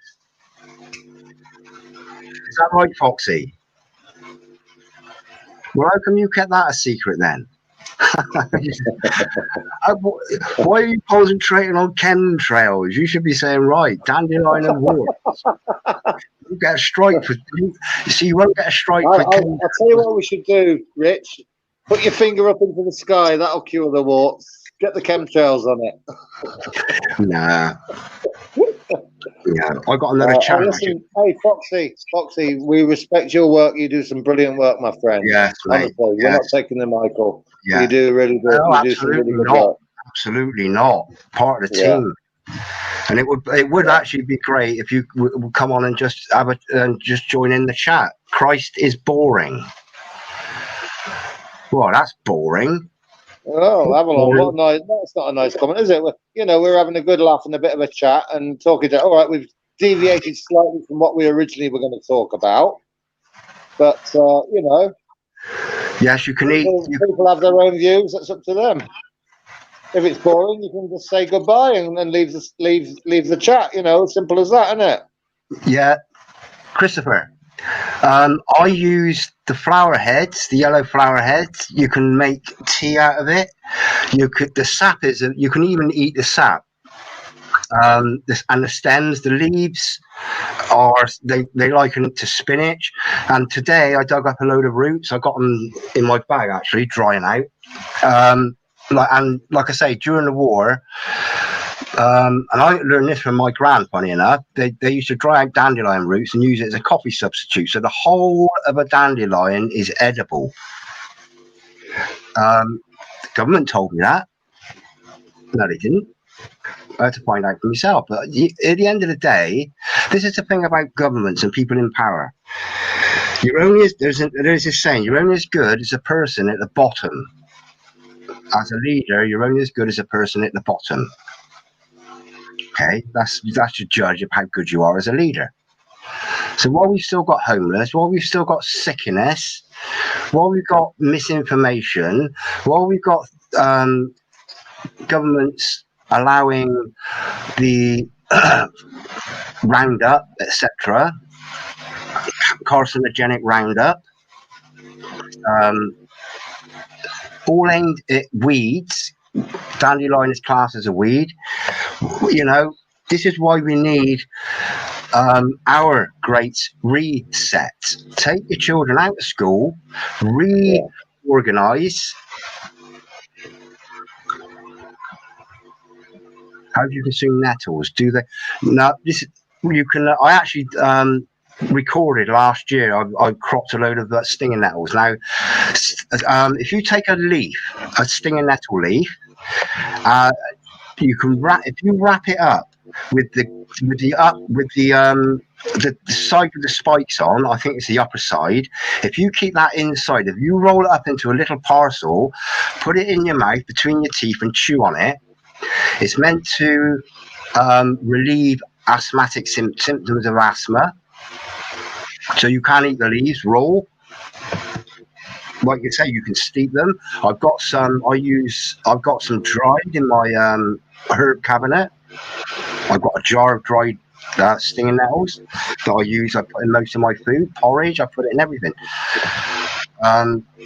You've been making nettle wine, haven't you, Richard? That's say again? The truth of it. You've been making some stinging nettle wine. No, I haven't. No, I wouldn't make stinging nettle wine. I got a glut of blackberries from last year. I've got a glut of black cherries from last year that I found. There's a tree not far from me on the high street, on the main street. So that's what I'm going to, and a lot of rhubarb. So I've got a recipe for rhubarb wine. I've got a recipe for blackberry wine. I'm just waiting for the weather to cheer up. I managed to get myself a demi-john recently in a second-hand shop. Dandelions taste like shit. I don't know. What shit tastes like? I wonder if anybody know that dandelions taste like shit. That is, yeah. I bet it tastes a lot nicer in wine, though, if you make wine out of them. Shit wine. We can make wine out of everything. Yeah. Oh, yeah. Absolutely. Yeah. Absolutely. Anyway, Rich, should we get back onto our topic that we originally were going to? We've drifted well off here, haven't we? Well, should we get back onto our topic? Which is? Well, we were talking about Revelation, and now we're going to cope when the time comes when they say you cannot buy or sell. Absolutely. Now, this is only dawned on me now. When you accept Jesus Christ, all will be revealed that you need to survive. Yeah. Which it has done. Dandelions. The government hasn't told you about dandelions. You know, it's been given to me. The Lord is my shepherd; I shall not want. I was given that information. Stinging nettles. I don't need to. When the orange trade stops and the lemon trade stops, because they don't grow oranges and lemons in this country. Where are you going to get your vitamin C from? Well, dandelions, stinging nettles, all these things that need to be reintroduced as part of our new normal. The old normal was shit.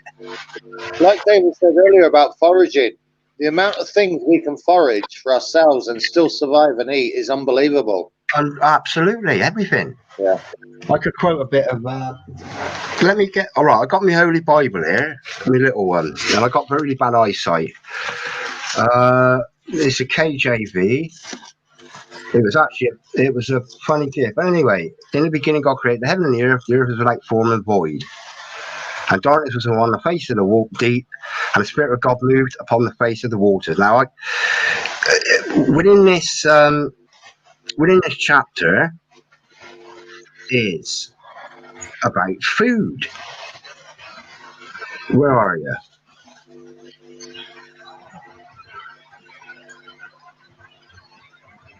Oh, here we go.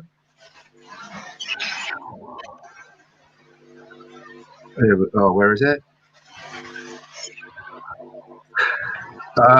Genesis 1:29. And God said, behold, I have given you every herb-bearing seed which is upon the face of the earth, and every tree in which is the fruit of a tree yielding seed. To you it shall be for meat. God has provided everything. It's not government that's provided our food. It's creation that's provided our food. So all these processed foods that are out there are they can't be as good as God's creation. That is my opinion. Yeah, you did right there, Richard. You did right, mate. Absolutely, and to me, it's fact. And every day, at least, every day or every couple of days, I'll come across a video because of what I follow that enlightens me on what the health benefits of plants. Here's one. Have you heard of ferns? When ferns, just before they open up, they're sort of like spirals. Have you ever seen lady ferns? You know what a fern is, don't you? Yeah. I forget what they call them now, but people eat them. I'll come across this Homestead Corner. There's a channel, Prepping Homestead Corner, and they were on about they go foraging for ferns. Now, just as they when they come out, when they sort of sprout out of the clump, they're sort of like a shepherd's crook. Okay, they're sort of like spirals. That is the time to pick them, and apparently it's a little bit like asparagus. Oh, I love asparagus. That's one of my favourite vegetables. Is it? Oh, I love asparagus. Yeah. Look up Yeah, look up. I like asparagus. Yeah, it's a posh food though, Rob. Yeah, yeah. It's a posh food. But you know, why is it taking somebody in America and my own foraging for information? Why wasn't I taught this at school? They don't teach anything like this at school. All you get taught at school is that we live on a globe, Yeah, right? and You are dependent on so and so and so and so and so and so. That's how they're brought up. What's the first thing when you went to school, right? I mean, I'm not going to deviate off the subject here, but in a geography class, what's the first thing you see when you go into the geography class? A frigging globe. Absolutely, yeah. And it's the first indoctrination and brainwashing. Yeah. This is how it is. This is where you live. This is what it is. Blah de blah. And unfortunately, they succeeded. Yeah. Well, to a certain extent, they've succeeded. But for them that have eyes to see and ears to listen, you know what I'm saying? Yeah. Ears to hear. Yeah. Here's one. This is my conversation today. This was just before I phoned you up lunchtime, Rob.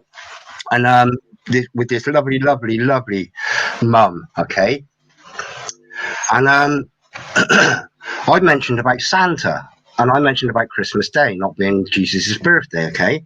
And I mentioned about Molech, and about the solstice, and about the fact that Christmas Day is pagan. Yeah. And that Santa Claus, that jolly fat bearded chap, is representative of Molech. Okay? This is why most children cry when they're sat on Santa's lap. And there's got to be, and I said, well, it's a bit like dogs got this sense that they know something ain't quite right. They just know it. Yeah. I'm trying to keep my eye on the chat as well. Yeah, you need to know what you're picking, Christopher. I mean, some berries aren't edible. Some berries are poisonous, I guess. But this is where the education system has let us down. So anyway, I mentioned about Santa, and she said to me, you know what? We told our children that Santa didn't exist really, really early in their lives. Because they were scared of having a stranger come into their bedroom to leave presents. So, in a roundabout way, it's by accident, really. If these children hadn't feared a stranger coming into their bedroom leaving presents, they would, that lie would have continued. But this is what it does to children. Santa, right? Hey? Anagram of Santa. What's that? Stana. Is it a stair lift? Yeah. Where I'm coming from, don't you? Yeah. Anagram of Santa. Yeah. Satan, yeah. Yeah. Yeah. And Santa Claus, a claws of Santa, Satan's claws. Yeah. As in Satan's, Satan's claws. Yeah. Why? Well, we know why. Everything's about deceit and about funding the tax machine, the war machine, because everything the government is about war. But at the moment, it's war against us. Yeah. It's war against the people. So, but there's somewhere in the Bible that says we are all born into sin. Yeah. I can't tell you where it is, but I know that off the top of my head, there is a saying: we are born into sin. But this is the thing. The reason we all come from Adam and Eve, because they sinned, we inherited their sin, and that's why we all die. Ah. Yeah. Yeah. So, originally, God originally created man and woman. Right, the first human couple, he originally created them to live forever. That was the original purpose, never to die. And it wasn't until they got deceived by the serpent or the devil, and ate from the tree from the middle of the garden, ate from the fruit of the tree in the middle of the garden. Tree of And knowledge. he promised. God said to them, He said to them, in the day you eat from it, you will positively die. Yeah. Now, people say, well, he didn't die in a day. But what you've also got to remember is that the Bible says that to God, a day is as 1,000 years. Ah, yes. Sure enough, Adam died within the 1,000 years. And we all inherited that sin from Adam. Okay. I've got that, yeah. Because what I actually said was, well, a child is born innocent.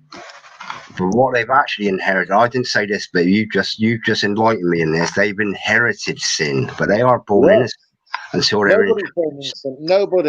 Nobody is born innocent. They've inherited sin from the minute they're conceived in the womb.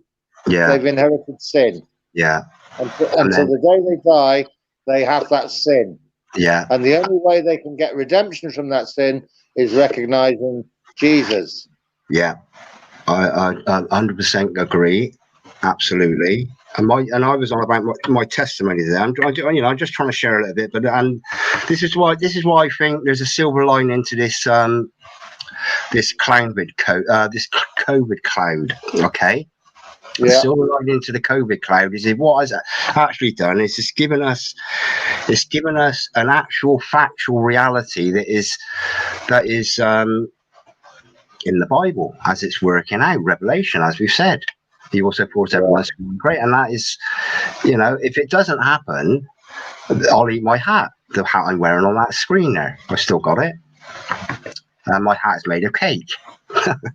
But yeah, so the silver lining is what is in my experience, it has opened people's minds to the possibility that the Bible might actually be factual rather than a fairy tale. Do you understand what I mean? I know exactly what you're saying. So the silver lining to the cloud is it's put people on a path more akin to being righteous than just being part of this world, because this world people can see now is just it's dead. The world is dead. It's a torment. There's no hope. There is no hope for this world. We have to. That's why Jesus came to the earth. That's why Jesus came down to the earth to compensate for our sin that Adam lost, and to give us the chance that we could redeem ourselves and pay back that ransom sacrifice that he gave his life for, so that we could have the chance to attain to repentance and make our way good in the eyes of the Lord. Absolutely. And this is what I said today. I said a personal testimony, trying to convey the feeling of personal testimony. It cannot be done. You cannot tell me your personal testimony and me get the same reaction as you had. The same as I can't tell you my personal testimonies and expect you to or expect anyone to understand how these personal testimonies of, we'll call it coincidence, of they're not miracles, they're just happenings that are uplifting and reassuring, that just submitting and saying, Lord God, please, all those things I did in the past that I wish I hadn't have done, please forgive me for those. I didn't ask for forgiveness, I asked for understanding. I knew I was doing bad, but I wanted to be changed. I wanted to be put on a right path. As soon as I repented and asked, it was an absolutely amazing experience, where 50% of the burden on my shoulder was my own guilt. Yeah, it was the most. I understand exactly what you're saying. Absolutely. And now the other 50% of the burden on my shoulder is dealing with child abuse, dealing with the homeless. These are burdens. I actually feel these as burdens because I'm in a position of privilege to be able to do something about it. Now, it might not be much. It might just be put my arm around a homeless guy or woman and comfort them. Share a personal relationship with somebody that, most people just walk by and look down. So I can concentrate on that because I am relieved of my own guilt and my own shame about the shitty things I've done in my life that I regret. Rich, the important thing to remember is no matter what you've done in your life, right? No matter what history, no matter, you could even be a murderer, whatever, right? Yeah. If your heart is turned around and you are truly repentant and you want to make right in the eyes of the Lord, then you're there. Absolutely. Absolutely. Just look at this comment by Christopher Kerr. A lot of the hidden chapters of the Bible was stolen by the Vatican. Now, he could be referring there to the information about the Nephilim, you know? Yeah, Enoch, Book of Enoch. Yes. Yeah.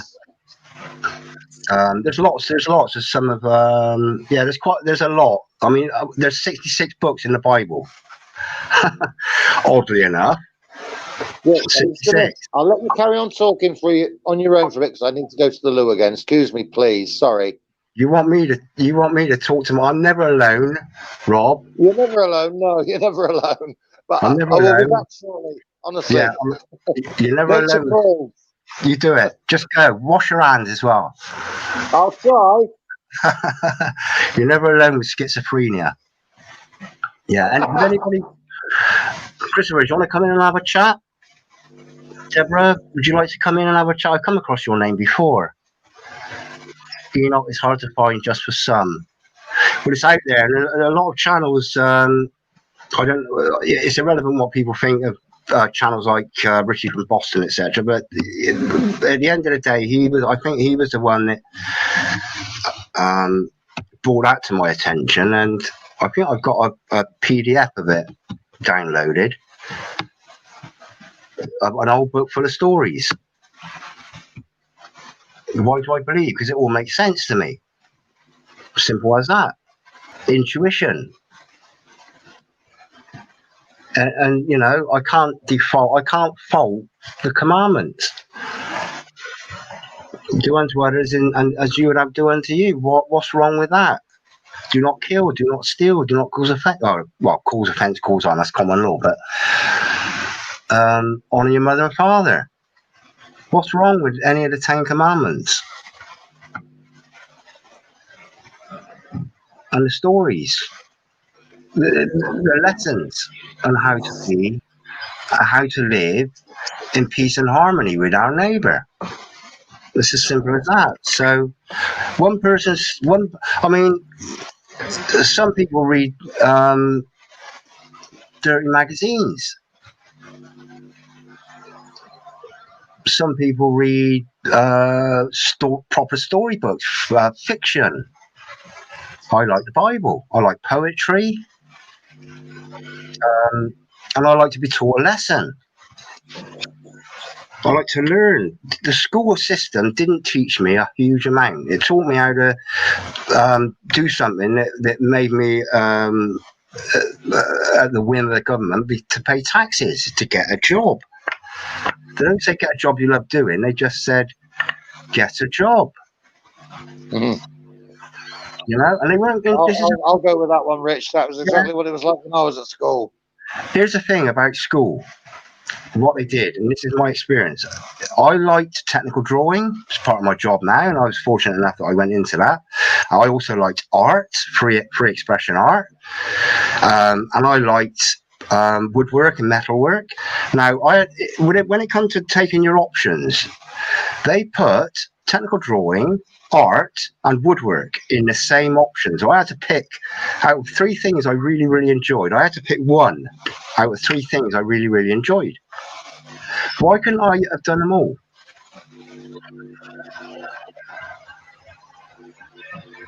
Yeah, it was bad that you had to say that you've got to go this way or that way. You Absolutely. couldn't have a combination. Yeah, I agree with that. Why couldn't I still be a child? Yeah. It's 13 and still explore, find something that I love doing, something that I enjoy doing, my job, when I was totally full time, I was like double time working my job because I loved it. I love working with stone, I love working with buildings, I love working on building sites, I love working with people. I just love learning, but I absolutely adored my job. So, and I was one of the few, percentage-wise, that actually loved going to work. So, you know, I was quite fortunate. But why wasn't those three options, that things that I loved to do when I was at school? Why did I have to pick, you know, just one of them? This is what they do with children. They take a child at 5 years old or 4 years old now. They take them out of their adventure zone, their exploring time, and they force them to do things that, you know, they're not really interested in, like maths and English. You know, by the time you're 16, you will learn maths. You will be you'll be interested in something where you are. It's required that you learn maths. If you like laying bricks, at some point in time, you're going to have to work out how many bricks it takes to build a wall 1 meter long and 1 meter high. Yeah. Actually, because a child will have an interest, an active interest, a passion for something such as, I picked bricklaying because of the numbers, and everybody knows what a bricklayer is. I know what a stonemason is. What's a stonemason? Not a Freemason. Right. I just want to jump in with a quick comment because Roman Le Pen, I think that's how you pronounce his name, he's put religion is a cancer on this world. And to a certain extent, he's right. Absolutely. Because religion is a lot to blame for all the troubles in the world today. Now, people say, how do you define the true religion? Now, to me, religion is an individual thing. How your heart is with God and Christ as a person. You don't have to be in a cult. You don't have to follow a religion. If your heart's in the right place and you're doing the right things in life and you're trying to stick to the principles that the Bible sets out for you, then you're on the right track. Am I right? Oh, absolutely. What is a religion? Yeah. Ramon, do you want to come on and explain? What is a religion? Everything is Satanism is a religion. It's just following a cult. This is what I am. I denounce being Church of England. When at the end of a service, I stumbled across a service, and at the end of the service, it was God Save the Queen. Jesus Christ was not mentioned during the service, and I thought, and this was it's about God 4 save years the ago. Queen. It was. I'm not a royalist. I apologise. I'm not a royalist. Well, you know, everybody's equal. I don't care what. But listen up. And at the end of the service, it was God Save the Queen. And I thought, what about the homeless? And I'm big into the homeless. What about the children? I'm big into protecting children. What about the vulnerable old woman freezing to death in her home? What about God Save her? No. Yeah. If you've got to mention the Queen, why not God help the Queen, save the children, save the homeless? Yeah. You know? So at that moment, I denounced being a C of E. I was christened C of E. Now, 2 weeks later, I stumbled across a tiny little church, Orchard Portman, on the outskirts of Taunton. Tiny little hamlet church. And I'd gone there to look at the tower. It was late on a Sunday evening. And so I was walking around photographing this tower. It's very old and very crumbly. And as I walked up to the front door was ajar. And I told this story today, oddly enough. So I poked my head in and I was invited in. There were about 16 people in there, sat in this beautiful little dusty old little meeting place, a little church. Now, the vicar, Reverend, pastor, whatever he was, I'll call him a vicar, at the end of the service, he said, God save the homeless. And I absolutely broke down because this is how coincidence works. Now, is it coincidence or is it a preordained journey that I need, not that I want, that I need for the path that I want to take? I want to be a righteous man. And 2 weeks after I denounced my C of E, I was introduced to this non-denominational church that said exactly what I wanted to hear. And that was the end of the service. God help the homeless. And that was it. I broke down in the aisle. And this is when I decided, right, this is it. I'm non-denominational. I'm going straight to Jesus. And so what I call myself now is, if I got to call myself in, I am a Jesus Christian. Okay, I'm not part of that Christian denomination, because I don't know how many different denominations there are in Christianity, but only one of them can be right. I would say 100 different denominations, evangelists, Mormons, Roman Catholic isn't of Jesus, C of E. So what does a preacher do? A preacher just reads the Bible and interprets the Bible for us. Well, we can do that for ourselves. And Rich.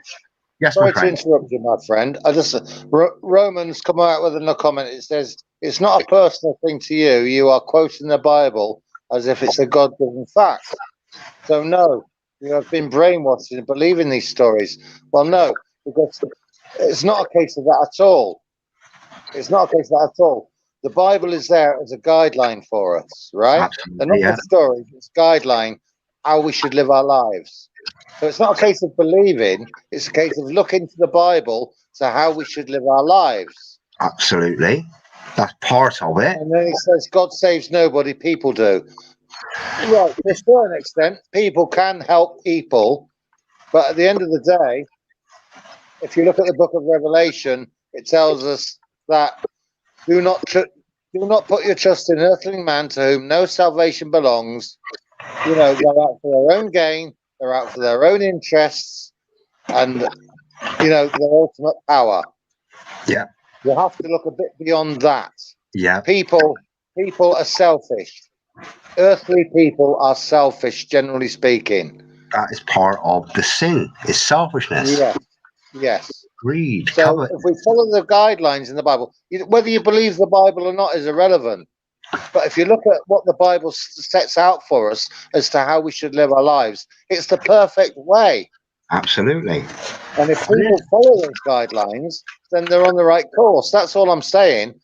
I'm not saying you have to be brainwashed into believing what the Bible says. But what I'm saying is if you follow the guidelines, it's the best course you can possibly follow. Nothing man promises. All the promises man makes, right, whether it be governments, politicians, people, they're all lies. Yeah. Men lie. Yeah. God does not lie. The Bible says it is impossible for God to lie. 100%. He gave us the Bible as a book for us to be instructed by and to follow as best we can. And here's the thing, Ramon. Why is my life better now than it was before? Simple as that. My life is better now than it was before. 100%. Well, it's more than 100%. My life is better now than it was before. And Richard, sorry to interrupt again, but you could be one of those people that says, why has God allowed this to happen to me? Why am I suffering like I am? Why have I got to go through this? But you haven't. You've looked at the positive and you've come out on top. Well, there are positives. It's like I say that every cloud is a silver lining, and what I'm going through at the moment, I've always done it anyway, and it's common known. There's always somebody worse off than ourselves. Yeah, I've got a roof over my head. Yeah. I got food in my belly. I've got a copy here. I've got access to a computer. My health. Well, there's people with no legs, no arms, blind, deaf, speechless, bedridden. Richard, you are so positive. I admire you. I admire you so much, honestly. Well, you're a star. You're a star. Well, I'm just a man, Rob, that has been saved. My life on this shitty earth has been saved. This is how it happens. It all comes down to the consciousness. If you are filled with negativity and hate depression. You're full of fear. That is a negative element that does have a negative effect on the body. Yeah. And I fear nothing. I come across a guy like one night. I'd gone to a park. It was late at night. It's gone midnight. I gone out for a walk with a mate, and we come across this park in Taunton. And there was a guy, a bit wacky, and he started messing around with me, mate, like fighting. We weren't probably anyway. He came up to me, this guy, and I was sat down, rolling a cigarette, and on the bench, and he came up to me, he stood right over me, and he said, "Do you want to fight?" And I said, "You fight me?" He said, "Do you want to fight?" And I said, "You fight me," and it just come out of the blue. I said, "You fight me, you fight God." And he looked down and he smiled and he said, "I like that," and that was the end of it. Yeah. You fight me, you fight God. Yeah.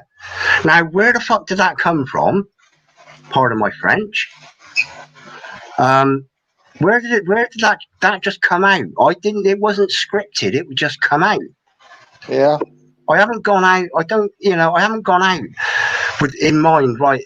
If I ever get into a problem, I'm going to say, "You fight me, you fight God." It just came out of nowhere, and I didn't have to think about it. It just came out. And this guy smiled, and that was the end of that. We stayed there. Three of us stayed there. I like that, he said, and that was it. Yeah. Good on you, Rich. Good on you. Yeah. That was amazing. Who saved me there? God saved me. I could have ended up in hospital. I could have ended up in prison.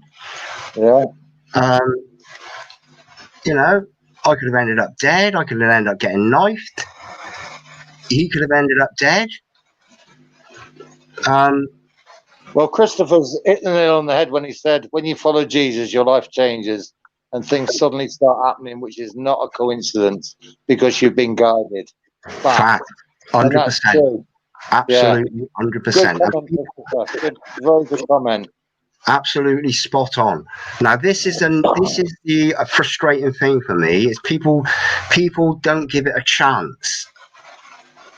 They don't give it a chance. Yeah. Do you know what I mean? They don't let down their own self, thinking that they're the governor of themselves. They don't allow they don't allow themselves to be guided by fairy tales. Yeah. But people can look at the Bible as being fairy tales. I'm joking. I'm not saying Ramon or whatever his name.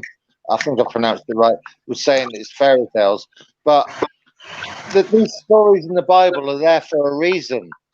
They're there for a guide, and to show people that if you take this course of action, this is what happens, or this is what might happen if you fail to follow the rules. The Bible is there as a guide, like the Ten Commandments. Back to the time of Moses, the Ten Commandments. They were there as a guideline for people to follow to keep them on the straight and narrow. Yeah. The straight and narrow path. Yeah. Is in the footsteps of what does the Bible say? Broad and spacious is the road leading to destruction. Cramped and narrow is the road leading to life. And straight that's and narrow, yeah. Cramped and narrow is the road leading to life. So in other words, cramped and narrow, it's difficult. You've got to work at it. You've got to work at being on that. 100%. When I was having my prosthetic done, for my nose, I was in Exeter Hospital. Okay, and now I was spending like 3 hours at a time with this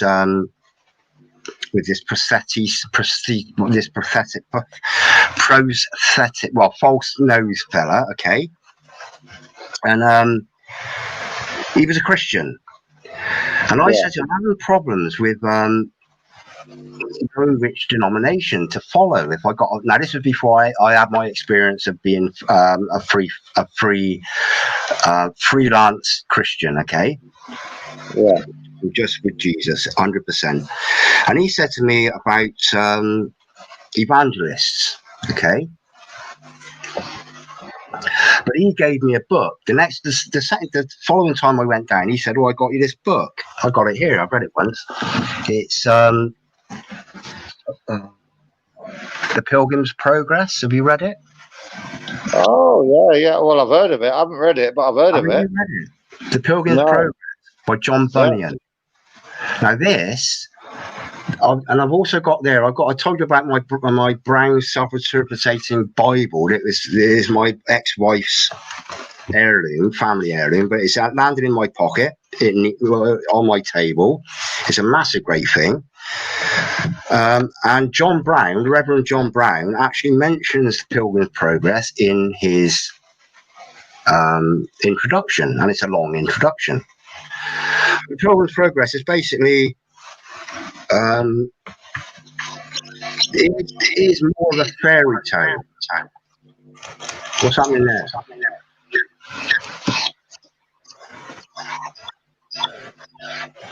What are you doing, Rob? Sorry, I'm still here. What's happening to sound? Hello? No, I can still hear you. Am I getting some feedback? There's a delay, actually. Well, there's been a background noise all night on your stream. When you talk, there's like a funny noise after you talk. I wonder what the problem is here. I'll turn my volume down.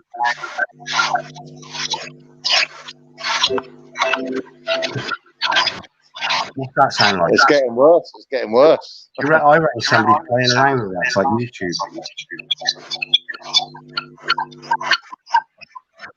Can you hear me nice and clear? Is there any background noise on my voice? No. No. It's just when you talk, Rich. Wow. Yeah. It's only the start. I haven't done anything. Christopher's come up with another comment, Rich. He said, when you meet certain people you bump into, you haven't bumped into them. You have been meant to come across them because you're always being guided. 100%. And there's a lot of truth in that as well. 100%. In fact, am I reverberating?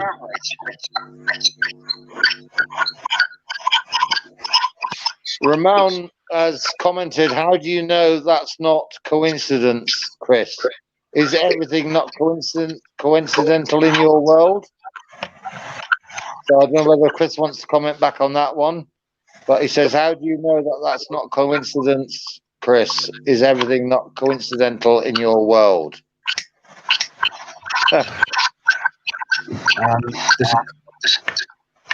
There's a famous line in V for Vendetta.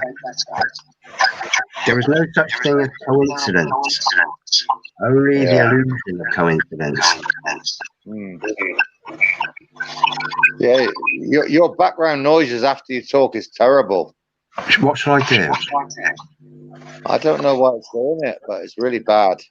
Right, I'll tell you what I'm going to do. I'm going to come out.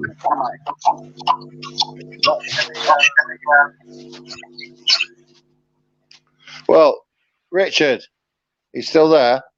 Oh, okay. Yeah. All right, because I'm going to have to go off in 2 minutes because I have to meet my other half at the bus stop. She's working on a late tonight, so I've got to meet her at the bus stop. So I can only go for another 2 minutes or so. Okay. Maybe but I'll tell you what, it's been a really enjoyable chat tonight. What's that like, Rob? Say again? Yeah, I'm just sort of coming around trying to get rid of that. What I said, we're up to 2 hours, 12. Yeah, that sounds terrible now, doesn't it? I don't know what happened to Dave tonight. He disappeared and didn't come back. Well, he's with his family, hasn't he? Yeah, I know he had family commitments. I did say to him earlier, I did text him earlier and said, well, if you've got the option of spending it with your young family or old Robin Richard. She's young one. Yeah. Right. I can't handle this squeaking anymore, Rob. So it's probably a good It's time. really squeaky bad. It's really bad. It's getting worse.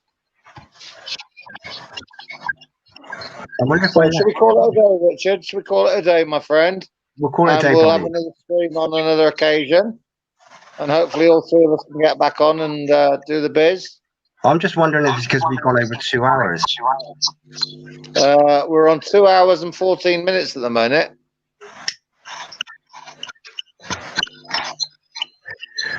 Okay,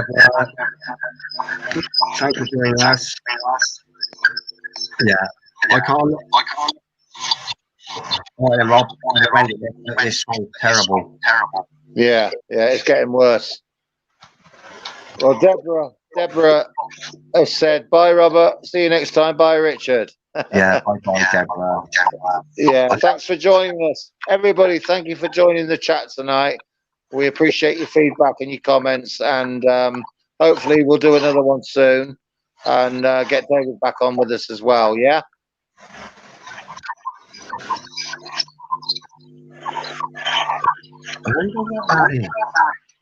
That's getting worse and worse. Yeah, all right, my friend. I'm going to leave. Let's call it a day now. Yeah, we'll call it a day, my friend. And thank you very much for your time, Richard. Well, and thank you, everybody, once again, for your comment. And we really appreciate the feedback. And we love you. And we will see you soon. Praise the Lord. Hallelujah. Will perish. Don't be shy.